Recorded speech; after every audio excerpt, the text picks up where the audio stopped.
Opening drive on 101 ESPN. I hope you have a great Monday at 7 o'clock. Your time check brought to you by Clarkson Jewelers, an officially licensed Rolex jeweler. I'm Randy Carricker. Brooke Grimsley is here, and I am waiting for Super Bowl champ Kerry Davis. I've only been doing this for Steelers I don't know how long. It's like I put on his headphones. completely forgot that I need these. I don't. How long have I been here now? Good morning, CD. Good morning. Good morning. It took a minute, but here we are. It took a while. It's Monday, so forgive me. We were used to our typical 3-day work week, and so this has just been different for us. Yeah. This Monday was a rough one. Getting up. Yeah, we're gonna have to Getting in here. We're gonna have to talk to management about that situation. Whose decision was this? Yeah, I think This one came at the 5-day top. work week. Can thank Ford for that. Yeah, we're going to talk to Chris Kerber, the voice of the Blues, later on in the program. We're also going to talk to Aziel Jackson from St. Louis City SC. How about City SC? Winning again, going to Toronto, 1-0. Toronto. Yes. Toronto, eh? Toronto. And came away with a W. They weren't the only team from St. Louis that came away with a W this weekend, though. The Cardinals win. Cardinals are coming. Tra la la la la la. The Cardinals are coming. Tra la tra la. The Cubbies are going. How about your Redbirds? Heading into the All-Star break with some Momentum that you go right into a break where that momentum just goes meow. Lovely. Don't you feel great about that? Hey, I feel great that they actually won the series. I feel great that they finished the series on the right note. And even though they had an opportunity, obviously, to lose that game yesterday, which in games past we've seen that happen.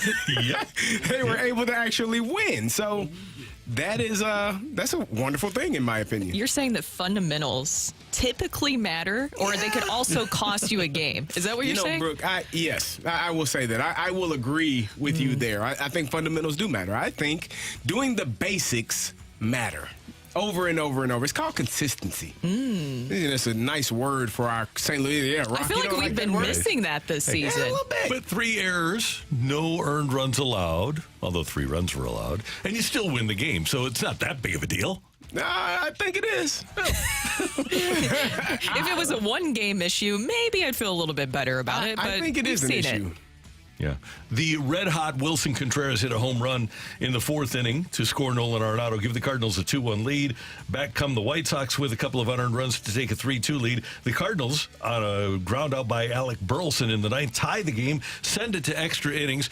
And when you're in a situation, a tie game, 3-3, extra innings, there's only a couple of guys in baseball history that you want at the plate. And one of them is Honus Wagner.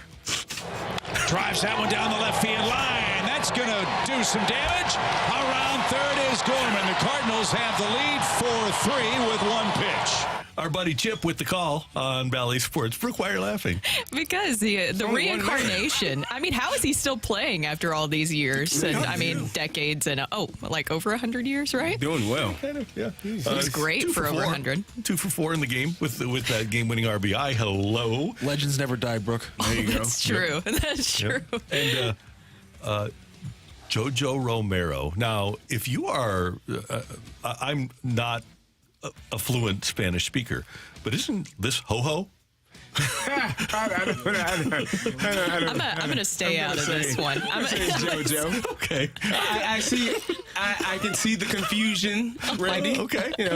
Jamie, Jaime, yes, Jesus, Jesus. I can see the confusion. However, I don't think you should call him that. I think it's JoJo. Okay. Yeah. Okay. I'm gonna go JoJo. First major league win for Jojo Congratulations. Romero. Yes. Yeah. And our guy, Steven Matz, we've always loved Steven. 5 1/3. He allows 1 run on 2 hits through 75 pitches, which was his limit yesterday. Struck out 9 and did not walk a single White Sox hitter. We're happy about that. He's probably out on a bike trail today celebrating. Yeah, he's going to get out and ride. Absolutely. Good for him. Yeah, he deserves it. Wear your helmet. Stay safe. Yep. Didn't get the W. The W goes to Jojo Romero, but Dakota Hudson pitched okay. Genesis Cabrera came on, pitched okay. Stratton. You didn't have either Jordan Hicks or Giovanni Gallegos available yesterday. So the Cardinals came away with a win where they were kind of shorthanded. So congratulations to the Redbirds. And with that performance by Steven Matz, skipper Ali Marmol, what are you thinking? I feel like he's in a pretty good spot, physically and mentally. Going to the pen, I feel like he became a little bit more aggressive, which has helped him. His velo was where it needed to be. He was getting swing and miss on his secondary stuff, but overall the intent behind all his pitches looked pretty good. So excited to see him back in the rotation. For the second half, so we'll get an opportunity to see more of Steven Matz. I think, with Steven, it's not a physical issue. I think it is more mental. And I talked about this before. When you are a good player, when you make it to the major leagues, everybody obviously has the talent to be there. The thing that separates people is the mental ability to go out every single opportunity that you get and do your best. And when things start going poorly for some people, it can spiral downhill really quickly. Steven Matz performed outstanding in spring training, and so we thought we were going to get that Steven Matz this season to start the year off, and he struggled. But this Steven Matz that we saw yesterday, I think, is along the lines of what we expected. Not walking people, attacking batters, and making sure you're striking them out, keeping the hits down. That's the Steven Matz we expected this season. Kerry, let me ask a question. Are you telling me that baseball players have hearts and minds and human foibles and things happen to them? Yeah. Are you telling they me have they have feelings? emotions? Randy, if you knew some of the things that go on in households, in lives, you got children, you have That's wives and girlfriends and things that sometimes wives and girlfriends. I mean, let's be honest. You have things that take place in your life that actually impact you. And sometimes, I try to tell my players, this is what I did. I that 2.5 hours that you are on the field, you try to take all the things that are off the field. You just get that out of your mind. But sometimes it just comes along with you. Life happens. It's Life scary. happens. And you're just struggling through it. So, yeah, they are people, Randy. They're people. They're men. That's a crazy concept. I just thought they made them in factories, honestly. No, They don't? No. Okay. These are real men that have real lives. Do you guys feel maybe a tad bit? I don't know. I never get too excited right now with the Cardinals. Do you feel a tad bit better about the starting rotation? Just a tad bit. I won't do it. Okay. No. I'm not. 4 straight outings from the Cardinals rotation, and that's with Flaherty, Montgomery, Michaelis, and Matz. Matz, we were talking about his And performance. it was Marlins, White Sox, White Sox, White Sox, White Sox. Okay. Allowed just 1 combined earned run across a little over 23 innings. Also, only 3 walks. Do you feel a little bit better? Maybe? I'm not doing it. No. I've done it Okay. too many times this year to myself. I just want to feel joy. And it does not feel good. So I won't do it yet. I want to feel joy and hope. Now, you win. Let's say they come out of this break and they win. They got to win 18 out of 20 for me. Hey, I'm serious. That's a number. Yeah. Remember the first week and a half of June when it was wow, they have the best starting pitching in National League to start the month of June. And then then, it just tanks. where are we at almost a month and a half later? I won't do it to Absolutely myself. nowhere differently. The White Sox are 25th in Major League Baseball in runs per game. Only the Nationals, Guardians, Tigers, Royals, and A's score less than the Chicago White Sox. But there's an article that's saying the Cards found momentum ahead of the break. You feel great found about Mo? that. Well, when come the on. Cardinals win a game, that is momentum. Then you win 2 in a row. That's Then big you mo. really got something going. I said this last night on the 2 Fox with Martin Kilcoyne. Don't believe anything you see in the second half, because once a team is out of the race and they're playing free and easy and there's no pressure, it's a different animal. It's like bad teams in September. When you're don't believe anything you see in September or March in baseball. And if you have a team, and especially it's a group of young kids and there's no pressure, they don't understand what real pressure and what a real season is. But sometimes that can be beneficial. I mean, there is something to kind of the innocence and the ignorance of a young player that they don't understand the amount of pressure associated with being good or being really bad. One thing I loved yesterday, JoJo Romero, after he got that strikeout, he was excited. He pumped his fist. That's the type of energy you need to see from your players. And we talked about it. We were watching the post game after one game. You're like, damn, did they win or lose? Yeah, right. You have no idea. I couldn't tell. Yeah. Because there is no emotion. It's lifeless. So maybe getting some of those younger players up with that energy, with that emotion, can help get this team, pointed in the right direction. I do love the experience. I'm not saying that. I'm just saying that to me, wins or losses in a situation like this where you just inherently don't feel the pressure, it's a different animal. Yeah. When the pressure is on, that's why I've always said that September is basically a different sport in baseball because the intensity is ratcheted up so high and there's so much pressure on the players. And I just don't know if the Cardinals will be able to experience that in the second half of 2023. I have to know because Martin Gilcoin is the king of the tease, which tease is just a little thing that you put out on social media or the little 15-second tease before it comes on. He teased that you had a fix. What was that fix? Oh, it's my overarching fix. It's Joe Madden. Oh. Brady, we're not going to fire people. I just No, we want don't to see need to fire people. We just need to hire people. Well, you got...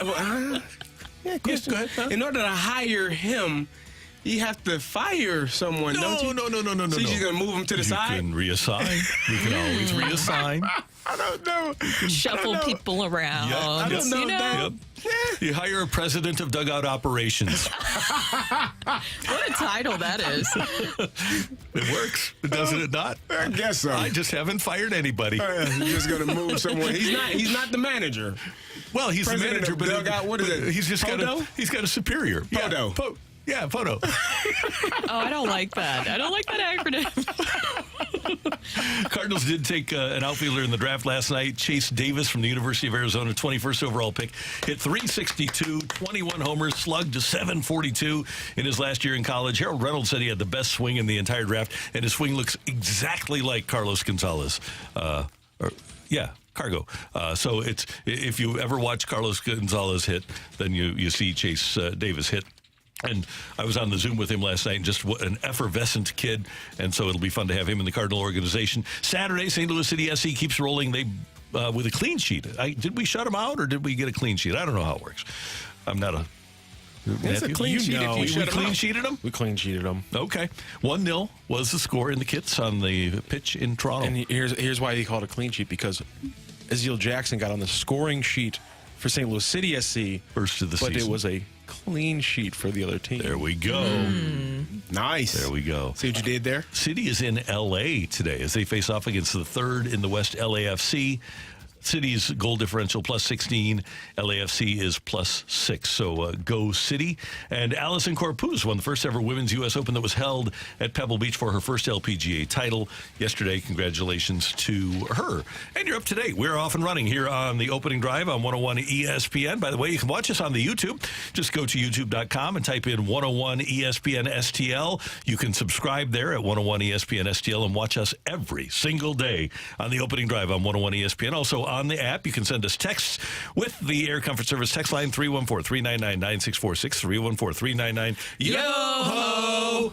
Coming up, things we loved from the weekend here on 101 ESPN. 101 has your chance to win a 4-pack of tickets to next Tuesday night's Budweiser Bash for Cardinals versus Marlins. It's the next Budweiser Bash game of the 2023 season and features a limited edition bobblehead giveaway featuring 101 ESPN's Brad Thompson. Keep listening to 101 for your chance to win a 4-pack of free tickets and get all the details for this season's series of Budweiser Bash Cards games now at cardinals.com/promotions. Billy's on Broadway, St. Louis's newest sports bar, featuring live music with great food. BillysOnBroadway.com. The Missouri Laborers Union and their contractors invest in people, making them extraordinary. How? Through training, creating careers, providing good wages, having superior health insurance, and a strong retirement. These are just a few of the many ways they invest in their members. The Missouri Laborers Union and their contractors understand the importance of having a strong workforce, and it starts with investing in people.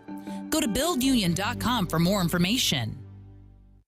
At Shane Company, we believe everybody is made to shine.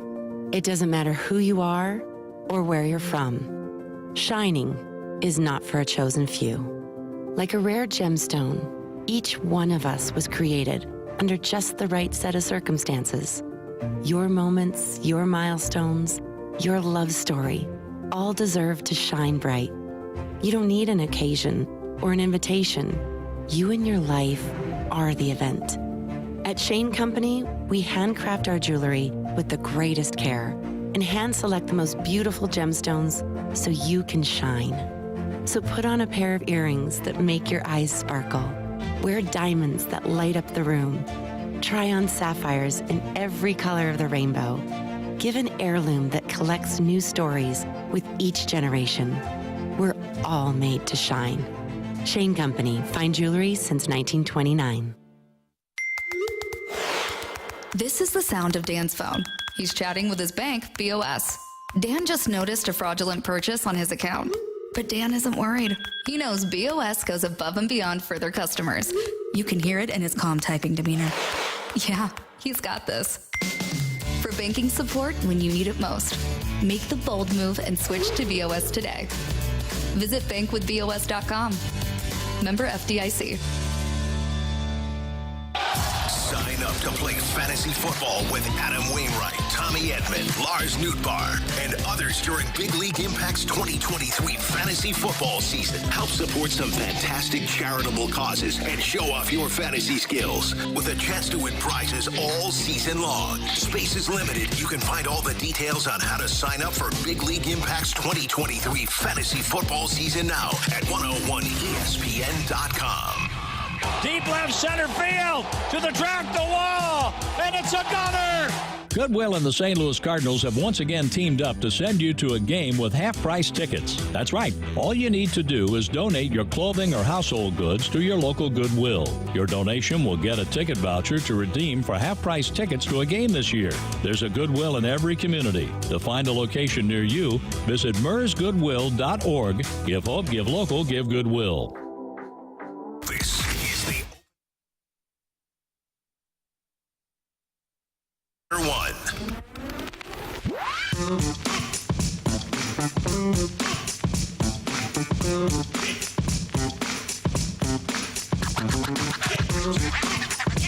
Gary, Randy, and things we loved about the weekend here on the opening drive on 101 ESPN. By the way, tomorrow's Slurpee Day at 7-Eleven. Because it is tomorrow, 7-Eleven. Yesterday was Jeff Fisher Day. There's so many big holidays. Why is yesterday Jeff Fisher Day? Gary, 7-9. 7-9. That's Jeff Fisher Day. If there's one thing that Titans fans and Rams fans can always bond on, it's that. Yeah. Yeah. It's great. I love it. Took you guys to 13-3 with Kerry Collins. Don't give me that. And then they lost in the 10 in a row. divisional round. Don't give me the rest to of the that. Ravens. He was really proud of that. But you know what? They were a really good team that year. They were, yeah. You know were a what, good though? team. Unfortunately, I called the league and got them to kick out 4 of the wins. Is that what you did? Mm-hmm. Yeah. Good. So, by the way, tomorrow, 7-Eleven, get early access to the celebration with 7 rewards. Enjoy exclusive offers on food and get an extra free small Slurpee before 7-Eleven. And, of course, everyone gets a free small Slurpee tomorrow on 7-Eleven at 7-Eleven. So I'm going to go to 7-Eleven tomorrow for my free Slurpee. Before or after the show? That's a great question. I might go before the show. You just get all hyped up on sugar. Yep. I'm all jacked up off of Mountain Dew. So anyway, one of my traditions and one of the things I loved about the weekend is just enjoying Jeff Fisher Day and being able to relax and just reminisce about the great times that we had with Coach here as he prepared the team for the move to L.A. It was a lot of fun. I really enjoyed it. So is that your number one? And number two? Or is that? Oh, that's my number 2. Yeah, that's your number 2. That's my number 2. Happy Jeff Is that Fisher your Day? number 2? Yeah, Okay. Jeff Fisher Day was my number 2 yesterday. I celebrated. Okay. My number 2 is this weekend, guys. It was Burkapalooza, as Randy called it this morning. Burkapalooza. Celebrating your birthday. Yes. Yep. My parents, Irma and Steve, came to town, and we just had a ball all weekend. Went to some of my favorite restaurants and just hung out with them. I love having my parents in town. And they, my dog Stevie, they treat it like... Not just Stevie, come on. Yes, Stevie Nicks. Stevie Nicks, Yes, there we go. Stevie Nicks. They treat her like a grandchild, like a literal grandchild. Like, we would be like, don't let her do this and that. And my dad would be like, no, it's fine. She can do this. And he would want to, like, we would go to the restaurant. And he's like, do you think Stevie would? I'm like, no, you're not feeding her scraps from a restaurant. So it was just a great weekend having them in town. Great to have Brookapalooza. Yeah. My number 2 is the number 1 pick, Victor Wembanyama. He struggled in his first game, 2 for 13 for 9 points, got dunked on.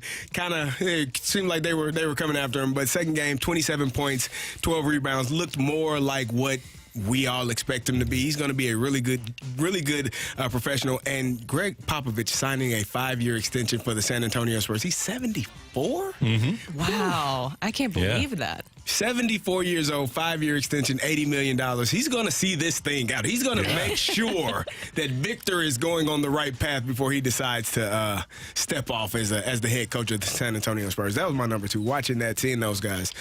Greg Popovich is amazing. He can see another championship on the horizon, can't he? In the next 5 years, I think he feels it. So we'll see how well it goes. Do you think just in that first game it was revenge for Britney Spears by some of the players? I don't know. Were they feeling? I think he may have been worried about Britney Spears in that whole incident, which we did get video of. Wait, I haven't seen the video yet. There was video of it, and he's just walking. He didn't see a thing. No. And it was security guard? And the security guard didn't look like he looked back either. He just kind of swatted a hand away like it was a fly, like that. Don't touch him.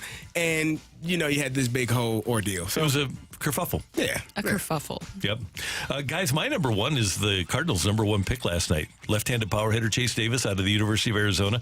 Played 3 years at Arizona. And I'll make the prediction right now. Here we sit on July 10th of 2023. By July 10th of 2025, Chase Davis will be playing for the St. Louis Cardinals.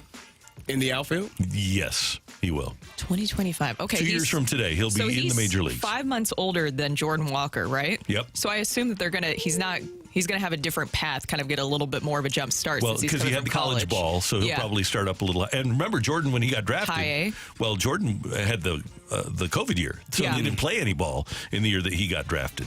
So, his path will be similar to Jordan Walker's, and he'll be up within a couple of years. So, Jordan, my prediction. Those your 2 corner outfielders? Yeah, and who's in center field? All the recommendations last night that I read were to start. Doesn't matter. Start Chase Davis in center field and see if he can do it. Oh, okay. All right. Well, okay. I'm also going to go with the draft as my number 1 because with the 50th overall pick, we had local star Nazan Zanatello from CBC High School. He actually went there with his family. I don't know if you guys stayed around for the rest of that, but he went to Seattle for the draft, so he got the experience. They did a cute cut to his parents and his sister, and it was just such a special moment. Nazan Zanatello was the last story I did at KMOV before I left, and it was a story I've been wanting to do for a while because I've heard so much about him, but he's been so busy. He played for Team USA, and he had a big moment in Team USA, and he's just kind of rose over his last year and turned into this top prospect, and so he is such an intelligent young man and has a great head on his shoulders and super talented 5-tool player. I know I saw some Red Sox fans. He was selected by the Red Sox. I saw some Red Sox fans were like, we don't need another shortstop. I can tell you he's played multiple positions, and they already said that they'll kind of be choosing between outfield or shortstop for him. But he also even started as a pitcher. His arm strength is incredible. Just a great, great young man, and he's going to have a very, very bright future. So everybody in St. Louis should be very proud and know who Nazan Zanatello is. Good for him. Very and nice. All the best players on high school teams are shortstops. The most talented Most guys athletic, are yes. playing Yeah. shortstop, right? And by the way, Brooke, congratulations as well to Xander Muth from Belleville East, 6'6" right-hander drafted by Pittsburgh in the second round competitive balance round. So a couple of local players drafted there in the top 70. Good for them, and hopefully they will make St. Louis proud during their baseball careers. And interesting that the Cardinals, and granted they only had the 1 pick, but they did not draft St. Louis area player last night. Nothing wrong with that, because Chase Davis is apparently going to be a star, but the Cardinals have avoided that to this point. Best swing in the draft got me. I'm good. Harold Reynolds said that our guy Chase Davis had the best swing in the draft. My number 1 is there's this guy in Cincinnati who's got a pretty good swing, and he's pretty fast. He hit in the go-ahead run versus the Brewers. Then he went on to steal second. Then he went to steal third. And then he stole home. This young man, Ellie De La Cruz, is must-see TV. And I think, if Major League Baseball gets their stuff together. I don't think they did a good enough job with Mike Trout in getting him out, in front of the public and letting Ellie De La Cruz is must-see TV. A young man that can hit the ball as hard as he can throw it as hard as he can run as fast as he can. You have to see him play baseball, and to steal second, third, and home is pretty amazing. He's so exciting to watch, and also just seeing the photos of it afterwards. I don't know. Just seeing a young player like that and his athletic ability and his skill. I mean, that takes a high baseball IQ to be able to do that. So just taking away the athleticism aside, you need to have a high baseball IQ to be able to pull that off. Yeah, he's special. And I believe they're 26-8 since he came up, something like that. And they're the best team in the Central. There's no doubt about it with the addition of L.A. De La Cruz. Whew.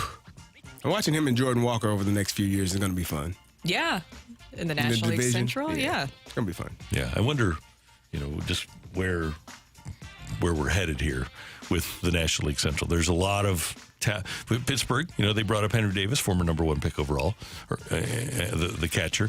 Obviously, the Brewers are what they are. They can always pitch. Cardinals have a lot of young talent. Pretty interesting, but I think we're on to Cincinnati. Yeah, I think that's Is that who that's the division that it's theirs for the future? They got to learn how to pitch this year. This year, they're not the only ones. No, but there was 4 great outings in a row, Carrie. Yes, call me when it's 18. Oh, okay. Yeah, 18 and 20, 18 out of 20. That's when I'll talk. 17 out of 20, I ain't got nothing to say. Let's see. The Cardinals. The Nationals have allowed more runs per game than the Cardinals. Nationals have. The Reds have. Royals have. Rockies have. A's have. Looking further. No, can't find any more that have allowed more runs per game than the Cardinals have. But you know what? With 5 good ball clubs, granted, Washington was 2019. The Reds were in the 70s. The Royals were in the middle of the last decade. Rockies were 2007, and the A's were in the 90s. But still, 5 ball clubs that have had pretty good runs. Just not this year. I like how everybody else got a decade and the Rockies got 1 year. With Matt Holliday there. Good for them. Coming up next on 101 ESPN, the Cardinals did win yesterday, so we've got a bird watch for you here on 101 ESPN. I'm not going 7-9.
This is Rocky with your Sports Center update, driven by Johnny Londoff Chevrolet and Johnny Londoff Autoplex.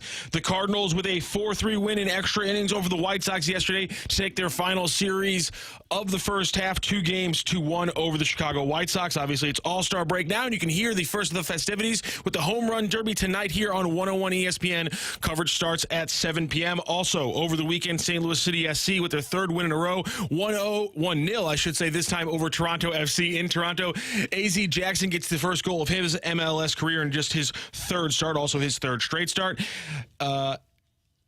Aziel City SC is in LA this morning. They face off against LAFC, third in the West, on Wednesday with a 9:30 p.m. game here in St. Louis. That is your Sports Center update, driven by Johnny Londoff. Find your roads and shop 24/7 at londoff.com and londoffautoplex.com. Are you kidding me?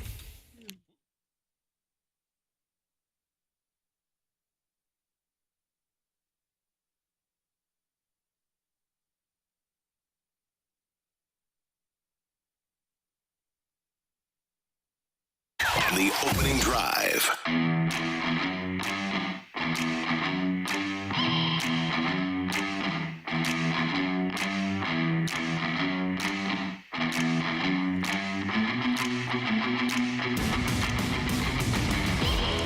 I guess it's inevitable that at some point today I'm going to have a headphone snafu.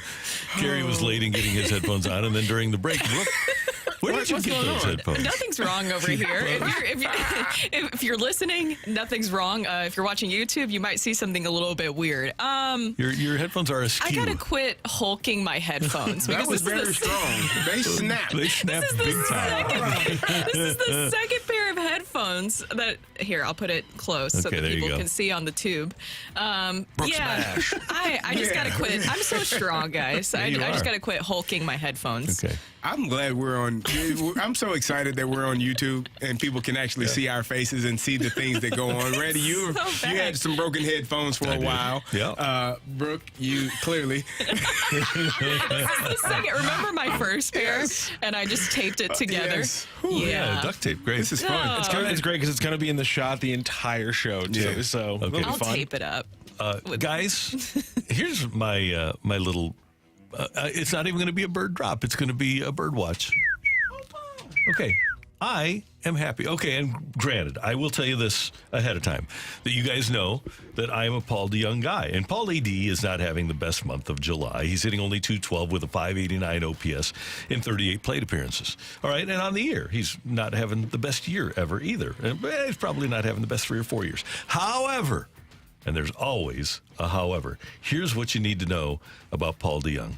When he steps to the plate and the chips are down, when there are runners in scoring position, Paulie D is hitting .286 with a .946 OPS.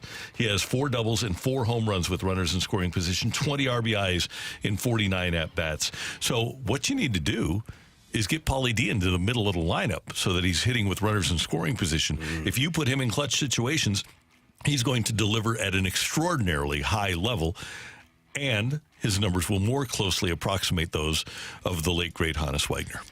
How is that going to work when he's in a different uniform, Randy? It might work really well for the team that they're going to put him third, hit him battle third, yeah. and see how it goes. Yeah, right behind Mookie Betts leading off. Oh yeah, right around in that. Yeah, that fit perfectly. Freddie Freeman, he'd be hit him third after those two. Yeah. My bird watch.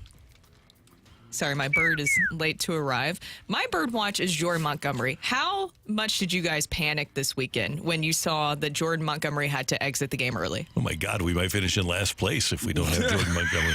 Randy. I'm talking about, that's not what I'm talking about. I'm talking about trade value. Because remember what I said? Remember what I said last week? Because a lot of us are watching games now. We know what this team is. You're looking at trade pieces. And Jordan Montgomery is one that we hope that you could at least get somewhat of a decent haul from. And I like how you did the wink at the camera. What is this? This It was a funny line. It was a funny line, was it not? It was hilarious. You just broke the fourth wall.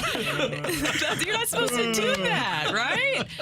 Oh, okay. Well, Jordan Montgomery this weekend, as we saw, he exited the game with a hamstring issue. And there's a lot of concern because when you hear that and he leaves the game, and then somebody tweeted out that he's going to get looked at by the team doctor, you hear all those things and you start to panic and think, oh, great, there goes one of our possibly really good trade pieces. Hopefully this is a good update. So Jim Hayes of Bally Sports Midwest tweeted out yesterday on Jordan Montgomery and his right hamstring. It feels really good. I don't think it's going to be a problem.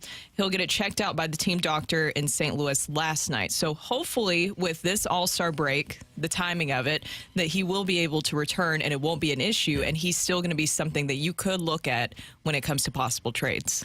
Yeah, hopefully you can get at least a couple more starts in there, right? And hamstrings are tricky propositions, but hopefully you can get a couple more starts and he can pitch the way he did before the injury and rebuild that value for the Cardinals. Yeah, it just really depends on how I guess, badly he stretched that hamstring or hurt that hamstring. If he's able to get a couple of days off, no running, no doing anything with the All-Star break, he should be okay. Hopefully to start his next start. We'll see how well he heals. But I guess, Brooke, you are correct. If he's one of the guys that you're looking to trade, you definitely want to get a couple of more starts from him prior to the trade deadline to increase his value to see what you can get in return. My bird watch is going to be one Willson Contreras. He has struggled until here lately. The month of May, I'm looking at the numbers right now. He batted 158. The month of June, he batted 221. So he brought it up drastically in the month of June. The month of July so far, I know we're only 6 games in, he's batting 579 with a 179 OPS. He has done a fantastic job. He has 4 doubles, 2 home runs in the month of July. His last 10 games, he's batting 515. And so I think he's starting to warm up. We're further removed from the incident that took place early in the season where there were questions about his ability to be a catcher and what he was going to be on this team. If Willson Contreras is doing well in this lineup is going to be what we expect it to be and how well we expected him to hit. I think it's fun for me to watch him because we all know the talent that he has at the plate. The question was, what would he be behind the plate? He's doing pretty well in both right now. So I'm excited for him. I'm excited for this team going forward if he's able to stay this hot. I don't know that he'll stay this hot, but it's fun to watch him play when he's playing well. Here's the thing, though. If you have a hot Contreras and you have Arenado and Goldschmidt, who at least They present danger in the lineup. And then the 2 kids in Gorman and Walker. That's 5 pretty substantial hitters in your lineup out of the 9 that you have. And then you got Brendan Donovan, who had a long, 20-game on-base streak. He hits the ball well. He finds a way to get on base. Lars is doing a good job as well. This lineup has potential to be really dangerous. And the pitching has to just help us. Help them. If we all can come together, this team could make a run in the second half. The offense actually has been decent, and they're decent number-wise. It's just that situational hitting that we keep seeing, that inconsistency. And you brought up with Willson Contreras. Bally Sports Midwest, they put up a graphic from like June 16th. He has like a 400 average, 3 home runs, 8 doubles, 9 RBIs, 700 slug. He looks really, really good right now offensively. And that's what he was brought in for. Yeah. That's the thing, Brooke. I wonder in their heart of hearts if the Cardinals, if you put some truth serum in them, what they would tell you about how he is catching right now, if they're happy with what they're getting from behind the plate.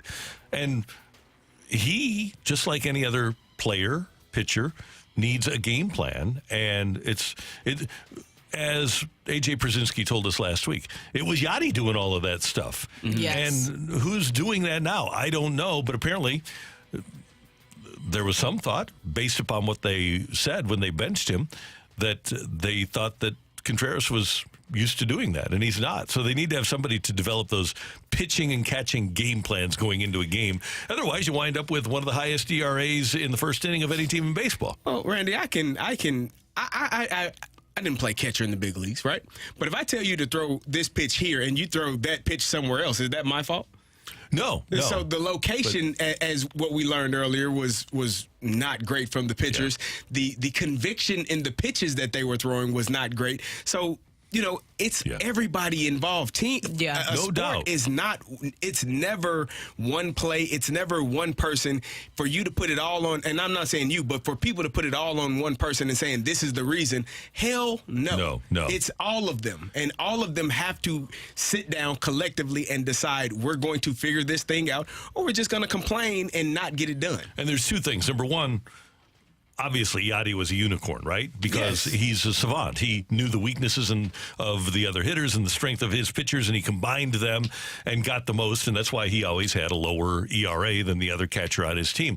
And then the other part of this that I look at is I go back to one time talking to Woody Williams, and he said, I come to St. Louis and never really had a game plan before, and Dave Duncan tells me, hey, this guy will never swing if you throw an 0-2 breaking ball. And I would throw an 0-2 breaking ball for a strike, and the guy would never swing because Dave Duncan knew what was going to happen. And he laid out a game plan for every single pitcher and the catcher. I don't know that that's taking place right now, but that's a pretty detailed thing that Williams can say, okay, against his left-handed pitcher, I know that on an 0-2 count, he'll never swing at a breaking ball. Those are the sorts of weapons that the Cardinal pitchers had in the past. They may have them now, but it sure doesn't seem like, with the statistic that the Cardinals are allowing more hits than anybody in baseball, it doesn't seem like if they have those weapons in their arsenal that they're utilizing them very well. No, and I still just will always hate that Willson Contreras got so much of the brunt of that at the beginning of the season, because once again, as you guys are both saying, it takes having all that right stuff in place. If you see a deficiency, if you see that there's questions, come together, and maybe there's something that everybody as a group should be working on and get on the same page about, so you don't have as much of this finger pointing. And this might be patently unfair, because I'm one of the people that complains about the old boys network and not giving people an opportunity. But it sure seems like it's beneficial to have coaching experience on your staff, major league coaching experience, like a Dave Duncan or a Mike Maddox. It just seems like those guys, if they've done it in the past, it seems like they do it pretty well. And Mike Maddox, I think, is a perfect example right now. And nothing against Dusty Blake, who may turn out to be a great pitching coach at the major league level, but I know what I'm going to get out of a Mike Maddox and what he's going to be able to help those pitchers do. I just don't know. Yeah. That's my thing with Dusty Blake. I hope he turns out to be great. I just don't know. Next up, get your text into the Air Comfort Service text line, 314-399-9646, 314-399-YO-HO. We've got Take It or Leave It coming your way on this edition of The Opening Drive on 101 ESPN.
Hey, it's here. The heat, humidity, scorching, sweaty temps, the high temps that are forcing your AC into overdrive, leading to sky-high energy bills. The solution? New windows from my friends at Window Nation. Save thousands today with no money down, no payments, and pay no interest for 2 years. Plus, Window Nation will give you 2 free windows with every 2 you buy. Get a pair of Cardinals tickets with a purchase of a house of windows.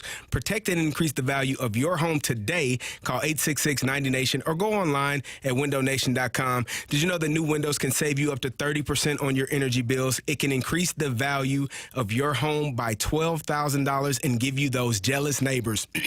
If your windows are sticky, drafty, cracked, hard to open or close, well, you need new windows. And Window Nation has installed nearly 2 million windows with a 96% satisfaction rate, making them one of the top window companies in the country. Remember, get 2 free windows with every 2 you buy. Call now, 866-90Nation, or go online at windownation.com.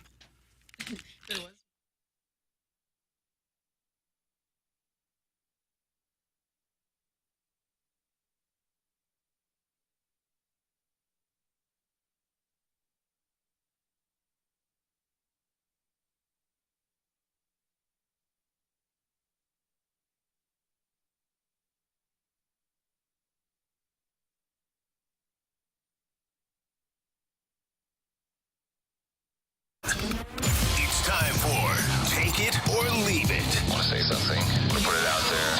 If you like it, you can take it. If you don't, send it right back. Get your text into 314-399-9646 and give us your Take It or Leave It. Brought to you by Gloria Lou Realty. Visit GloriaHasTheBuyers.com and start packing. That's my final offer. Take it or leave it.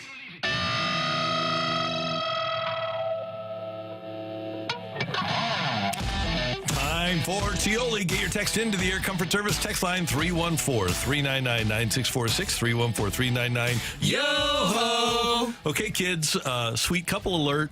Michael Rubin's White Party, Dateline, the Hamptons.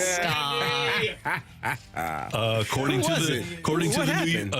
the New York Post, Tom Brady and Kim Kardashian were super flirty with each other at Michael Rubin's annual White Party, alleging the duo was seen during the day on the beach together and again dancing all night. An insider claimed that Brady is exactly Kim's type. I bet. I bet. Randy, why are you taking a break after you say that? Because you're giving us a look. No, I was letting Carrie talk. Okay. Take it or leave it. This is so sweet. I'll take it. Good for both of them. Yeah. You got to find love, Kim and man. Tom. You get happy. Find your happiness. Find your peace. I'm going to leave I'm glad it. he's retired. Yeah, me too. Yeah. I mean, because we've seen how current players do when they're, I don't want to say it's a curse. One other interesting note here. Mm-hmm. After Kim Kardashian and Kanye West's divorce was finalized last October, Kanye pleaded with Kim to pursue a romantic relationship with Brady. What? And now she's shooting her shot. That's weird. Okay, so it's interesting, man. Hey, whatever makes you happy, bro. I'm all for happiness and everyone finding it. Yeah, me too. For them. I think this is just cute. Yeah, I'm always Team Giselle. Yeah. Well, they broke up. Kim said on Twitter, by the way, that she took 11 shots at the party. She doesn't say whether that's alcohol or with Tom. Interesting. 11 shots. What was she drinking? You might be a little tore up after 11 shots. That could be. Yeah. Tequila. Looks in this photo, though, like McKernan is with him, by the way. I wouldn't be surprised. Is that why he has it? I need to see that picture.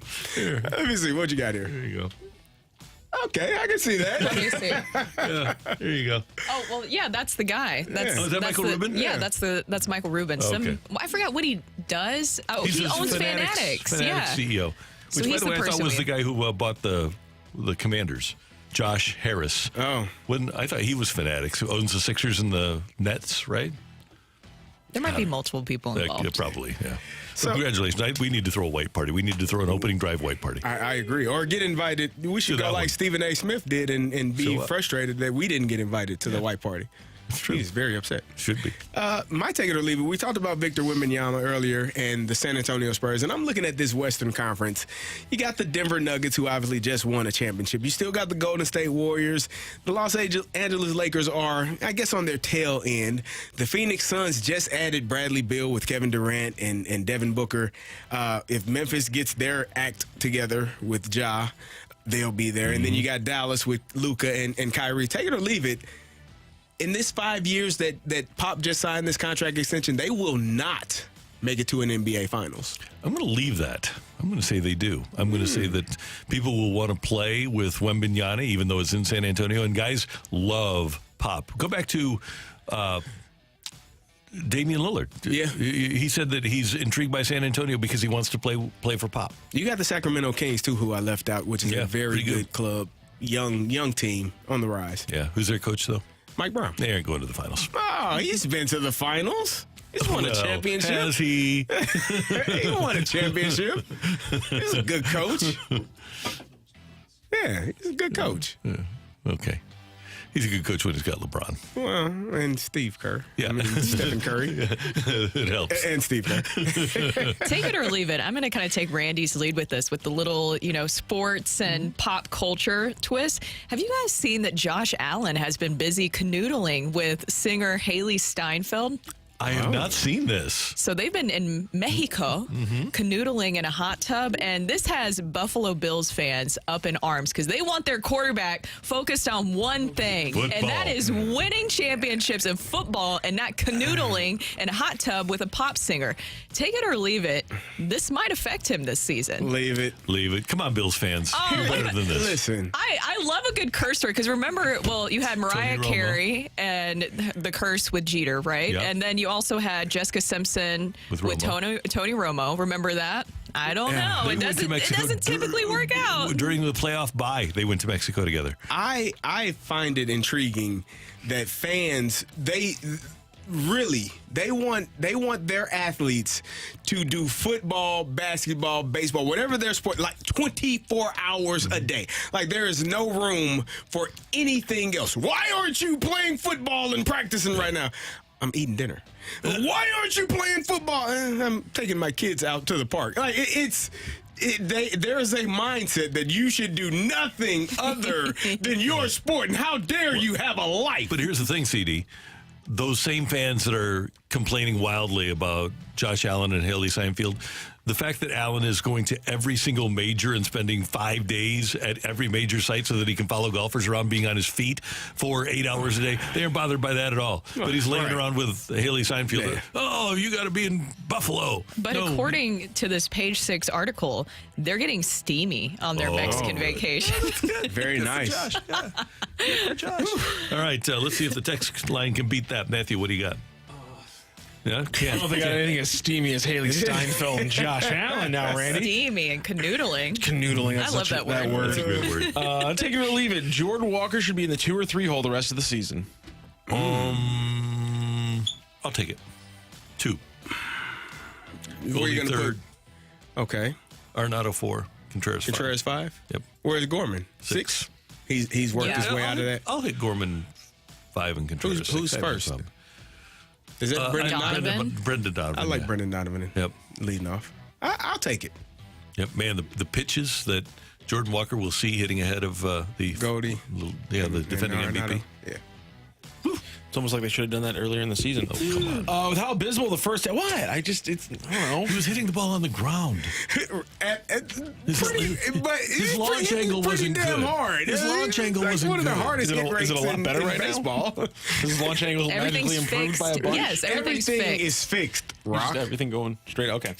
You With see how- him swinging for the fences? With how abysmal the first half of the season was, take it or leave it, you would be happy if the Cardinals make a run and are 2 games out of the wild card and miss the playoffs. I'm going to Would be leave happy? that. Happy might not be the word that we should have used here. Yeah, I don't. Number one, if this team does go on a run and get to 500, I'm not really going to trust it. And the other thing is, and I know this is so anti-me, this is not how I usually be a sports fan, but I want to be in the draft lottery. This team's bad enough to be in the draft lottery. So you're already looking to that. You just want I him am. to do that. Yeah. It's a Rams PTSD, but I do. Yeah. Because that went so well for them all the time. Yeah. Take it or leave it. The Blues have a better chance of winning the next championship for St. Louis than the Cardinals. I'm going to leave that. I'm going to leave that as well. Cardinals still have a lot of good players. Aaron, it's amazing to think if the Cardinals had one front of the rotation guy, if they had one big-time starting pitcher that led the staff and was having a great year, this would be such a dramatically different team. But they don't have that guy. But just one pitcher would make a big difference for this team. What about a really good reliever? That'd help. But okay. If you have a number one that gives you 7 innings every time out, I hate to use the guy. But if you had Zach Gallen, you would be rocking and rolling. But you're going in the How are you going to get a Zach Gallen level talent into your system, though? Yeah, that's a great point. Okay, point well taken, Matthew. Take it or leave it. The amount of fans in the stands will influence the front office decisions more this offseason than the number of losses. Yeah, if people stop showing up. Are people going to stop showing up? They will not. I really do not believe people will stop showing up. I think the tickets are already sold. Yeah. I saw a number. They're 11%. Like right now, attendance is 11% higher than it was this time last year. Yeah. Across June. Yeah, I'm going to go with the losses determine the Cardinals' direction more than ticket sales. Fans in the stands clapping their hands. Yep. Take it or leave it. The Cardinals' top 2 starters in 2024 will not be a significant upgrade from Flaherty and Montgomery. I'm going to leave that. I think the Cardinals understand where they are. I really do. And they got to go out and get a guy. Mm-hmm. Whether it's signing a free agent like a guy like Nola, or whether it's going out and making a trade for a Cease. You had a chance to look at a couple of guys this weekend. Yeah. Up close and personal. Yep. What'd you think? I would still take Dylan Cease on my team. Which one would you take, Giolito or Cease? I would take Cease. Giolito's kind of up and down. Mm-hmm. I wouldn't hate to have him on my team, but Cease is a legit number one. I agree. I think Aaron Nola's the most attractive guy for me, though. He's second in the league in innings pitched. He's pitched in the World Series. He's pitched in big games and won big games. He's got a little chin dimple. Yep. And you can't get Gallen. It's Gallen, unfortunately, is he was available a couple of times. The Cardinals traded him once. The Marlins traded him to Arizona, but he's not available. Take it or leave it. Cardinals will struggle to get to 500 next year as well. I'm going to leave that. I'm going to leave it too. You said what? What was it again? The Cardinals struggle to get to 500 next year as well. I'm going to leave that one. I think you can't have, well, I don't know. Maybe I'll just trust in that they say that there's a standard set here, and this has definitely been way below that standard. You can't have that happen multiple years in a row, especially if you're going to keep Nolan Arenado and Paul Goldschmidt around. And I think one of the things that they have to do is not count on the pitchers that they have here anymore. I said last week that they should get 4 starters, and even with Matz's performance yesterday and with whatever McGreevy and Graceffo do, you've got Miles Michaelis here. I'm adding 4 starters, and I'm going to go with the old adage that you can never have too much pitching. Take it or leave it. Shane Bieber throws a pitch for the Cardinals before Adam Wainwright does. Leave it. Ooh. I'm going to leave that one. Yeah. I don't think Shane Bieber's the answer. Shane Bieber was the answer a couple of years ago. I don't think that he's the answer now. And he does give innings, but he's kind of like what the Cardinals already have. That's what I was going to say. He's very similar to Miles Michaelis. Yeah. In a lot of ways. Yeah. So I'm going to say that he shouldn't be the target. If the Cardinals wind up getting Shane Bieber, I don't know. Well, it's an upgrade, but I don't think it's what they need as as a number one guy. Thank you, Matthew. Thank you, Randy. And thanks for your texts. We do appreciate them. Coming up, the Yankees made an out-of-character move during an underwhelming first half. Could the Cardinals follow suit? That's coming your way on 101 ESPN.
Hey guys, you're driving to work. It's Monday morning. You just had a relaxing weekend and you should feel really refreshed, right? Well, if you don't, if you're fatigued already today, might be an issue with low T. Happens to every guy when you pass your 30th birthday. Your testosterone level decreases. And that's why we have Mentality, a great local company here in St. Louis that will restore your testosterone level and restore your physical stamina so that you'll be able to get through a day of work, especially if you use your body for work. If you're swinging a hammer or if you're having to move around a lot, Mentality can help your muscles and your body be what they used to be when you were younger. All you need to do is go to one of their locations in Chesterfield or South County and get your blood work checked, and they'll find out where your testosterone level is at Mentality, and then they'll, with their FDA-approved testosterone treatment, get it back to what it used to be. Go to lowtusa.com to get started. Find out where you should go and how you get started. Find out what they do. And, of course, you should know that they'll work with your insurance company. So very rarely do we have out-of-pocket expenses when we work with Mentality. Go to lowtusa.com.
Live from the Car Shield studio, this is the opening drive on 101 ESPN.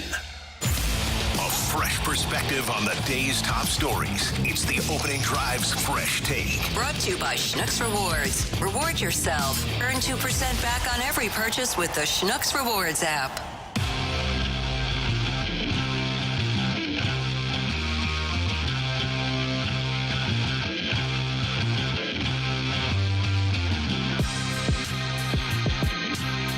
The Yankees have played 84 games. Aaron Judge has played 49 of those. Giancarlo Stanton has played 41. Harrison Bader has played 43. And the Yankees' run production has kind of scuffled this year. They're actually scoring fewer runs than the Cardinals are when you look at runs per game.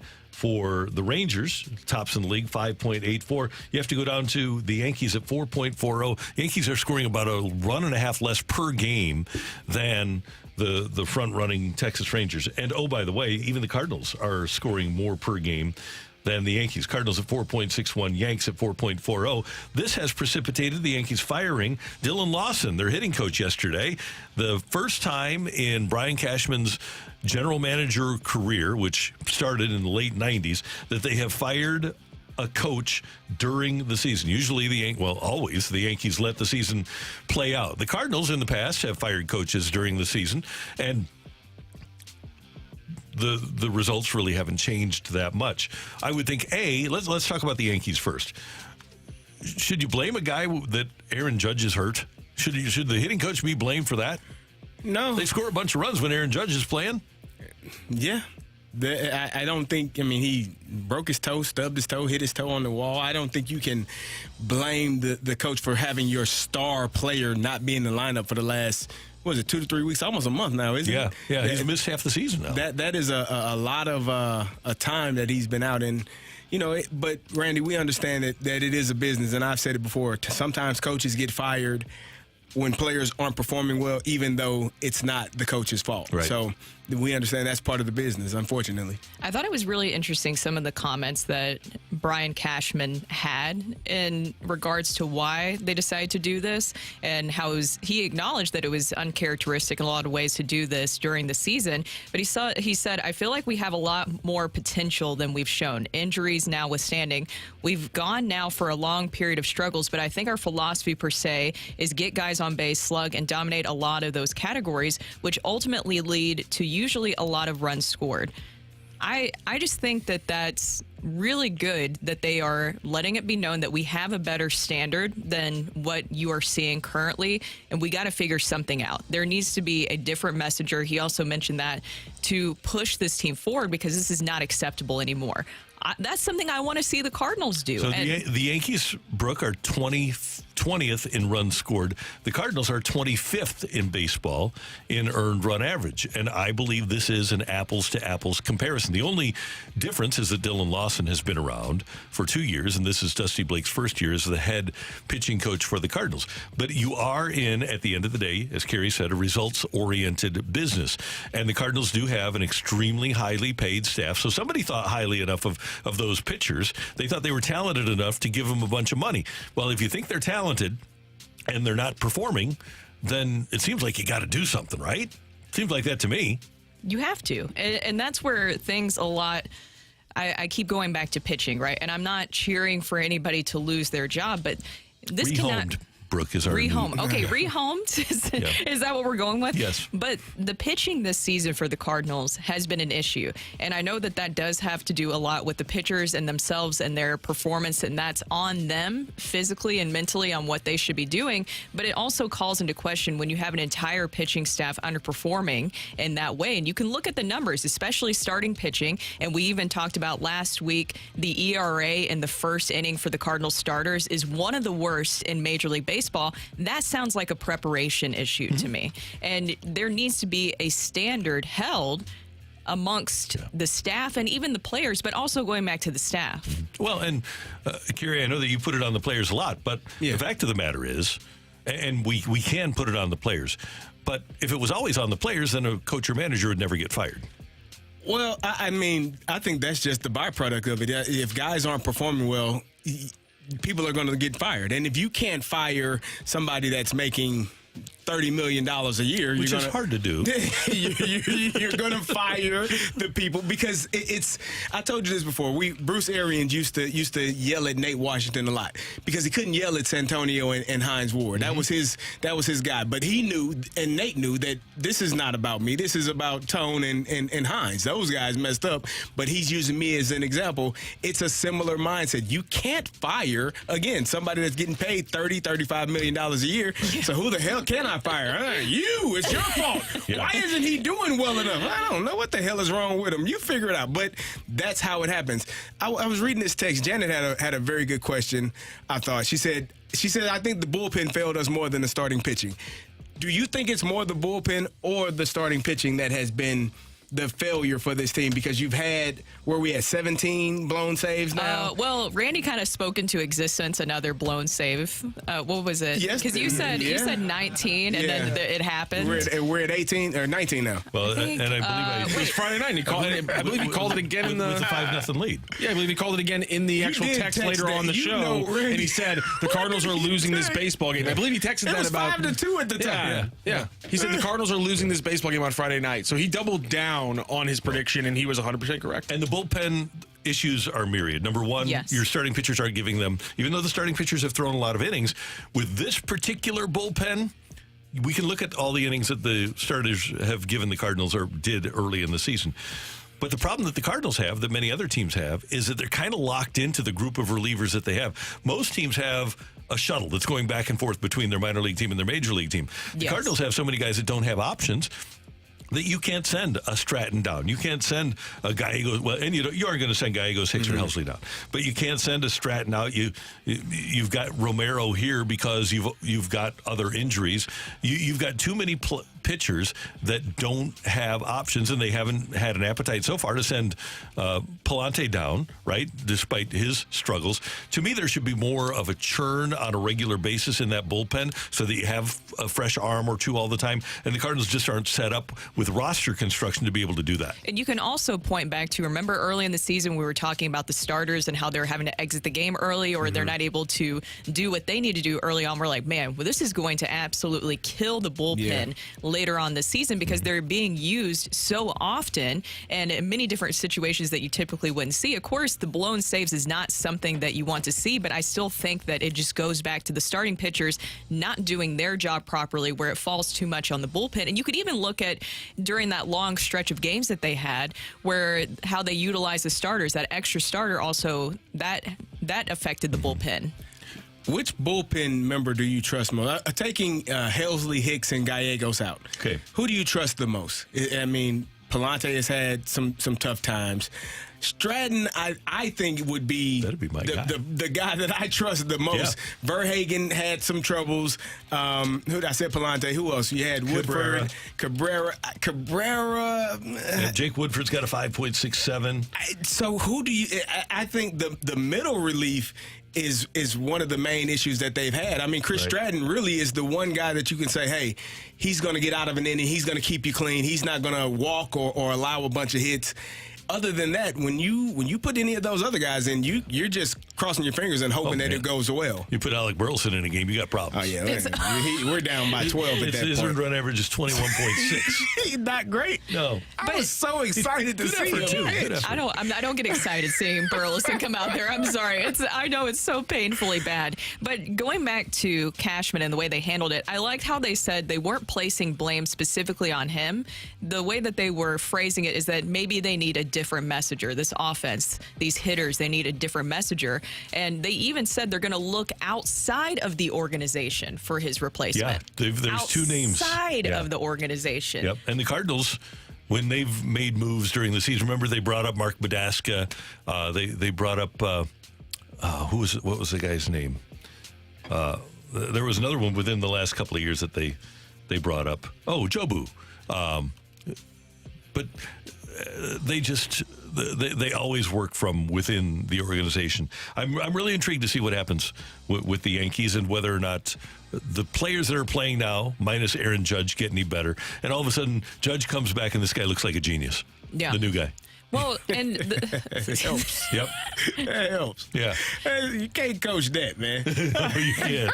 You can't. We got a great comment, by the way, on the YouTube chat from Droid Effects. He said actually there was 2 blown saves on Friday night, and he's correct. Yeah. Both Leahy and Palante blew a save technically on Friday night. So Randy had 2 predictions for 2 blown saves. Yeah, well. He spoke it into existence. Sorry. I do agree. I think that the Cardinals should make changes. Will they make changes during the season?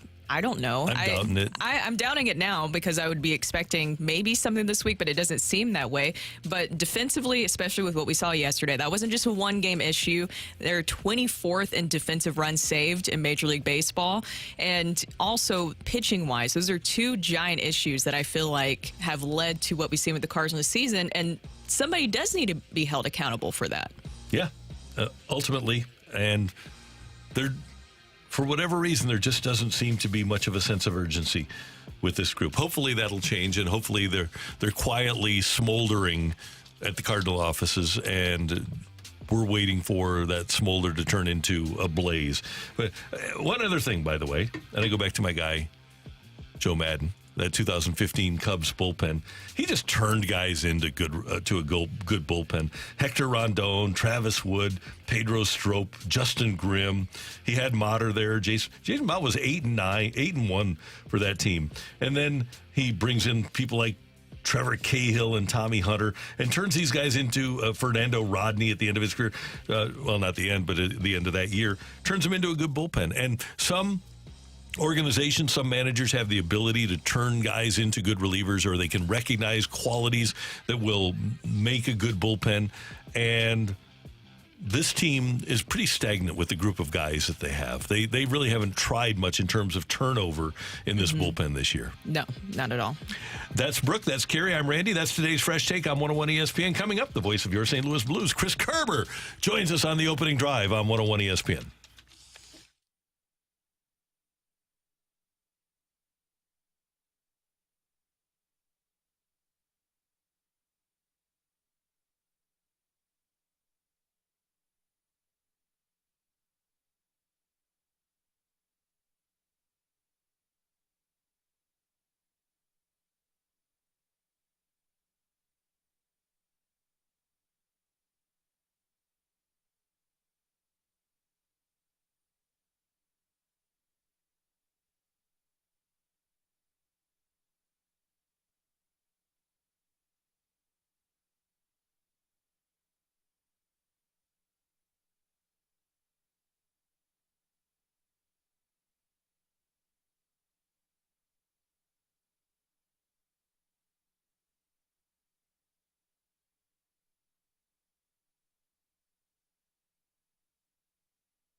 Hey, let's talk real estate for a minute. If you need a reliable, experienced, and trusted agent, take it from me and get to know Gloria Liu with Your Home Sold Guaranteed Realty.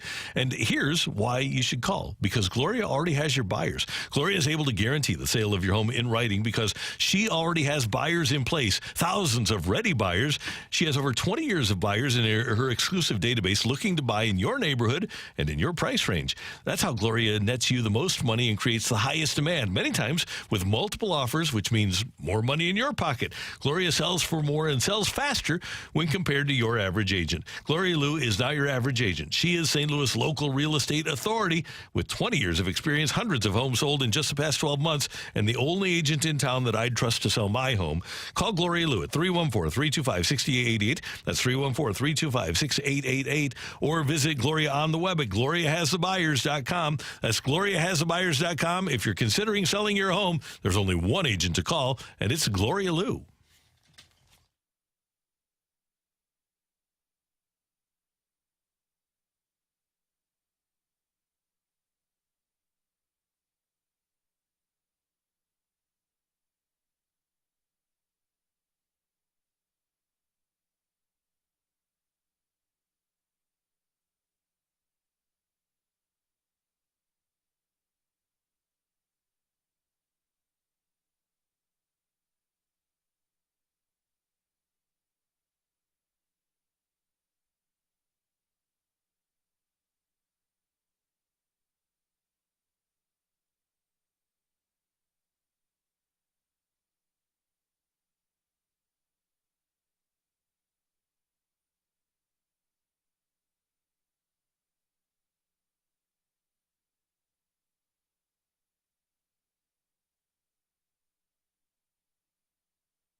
Have had the NHL draft. We've had the NHL free agent season. We've pretty much had the NHL trade season, and now we've had the Blues prospect camp. So pretty much the hay is in the barn as the Blues get ready for the start of training camp in a couple of months. We head to the Celebrity Line now, and the voice of the Blues here on 101 ESPN. Chris Kerber joins us. Good morning, Kerbs. How you doing?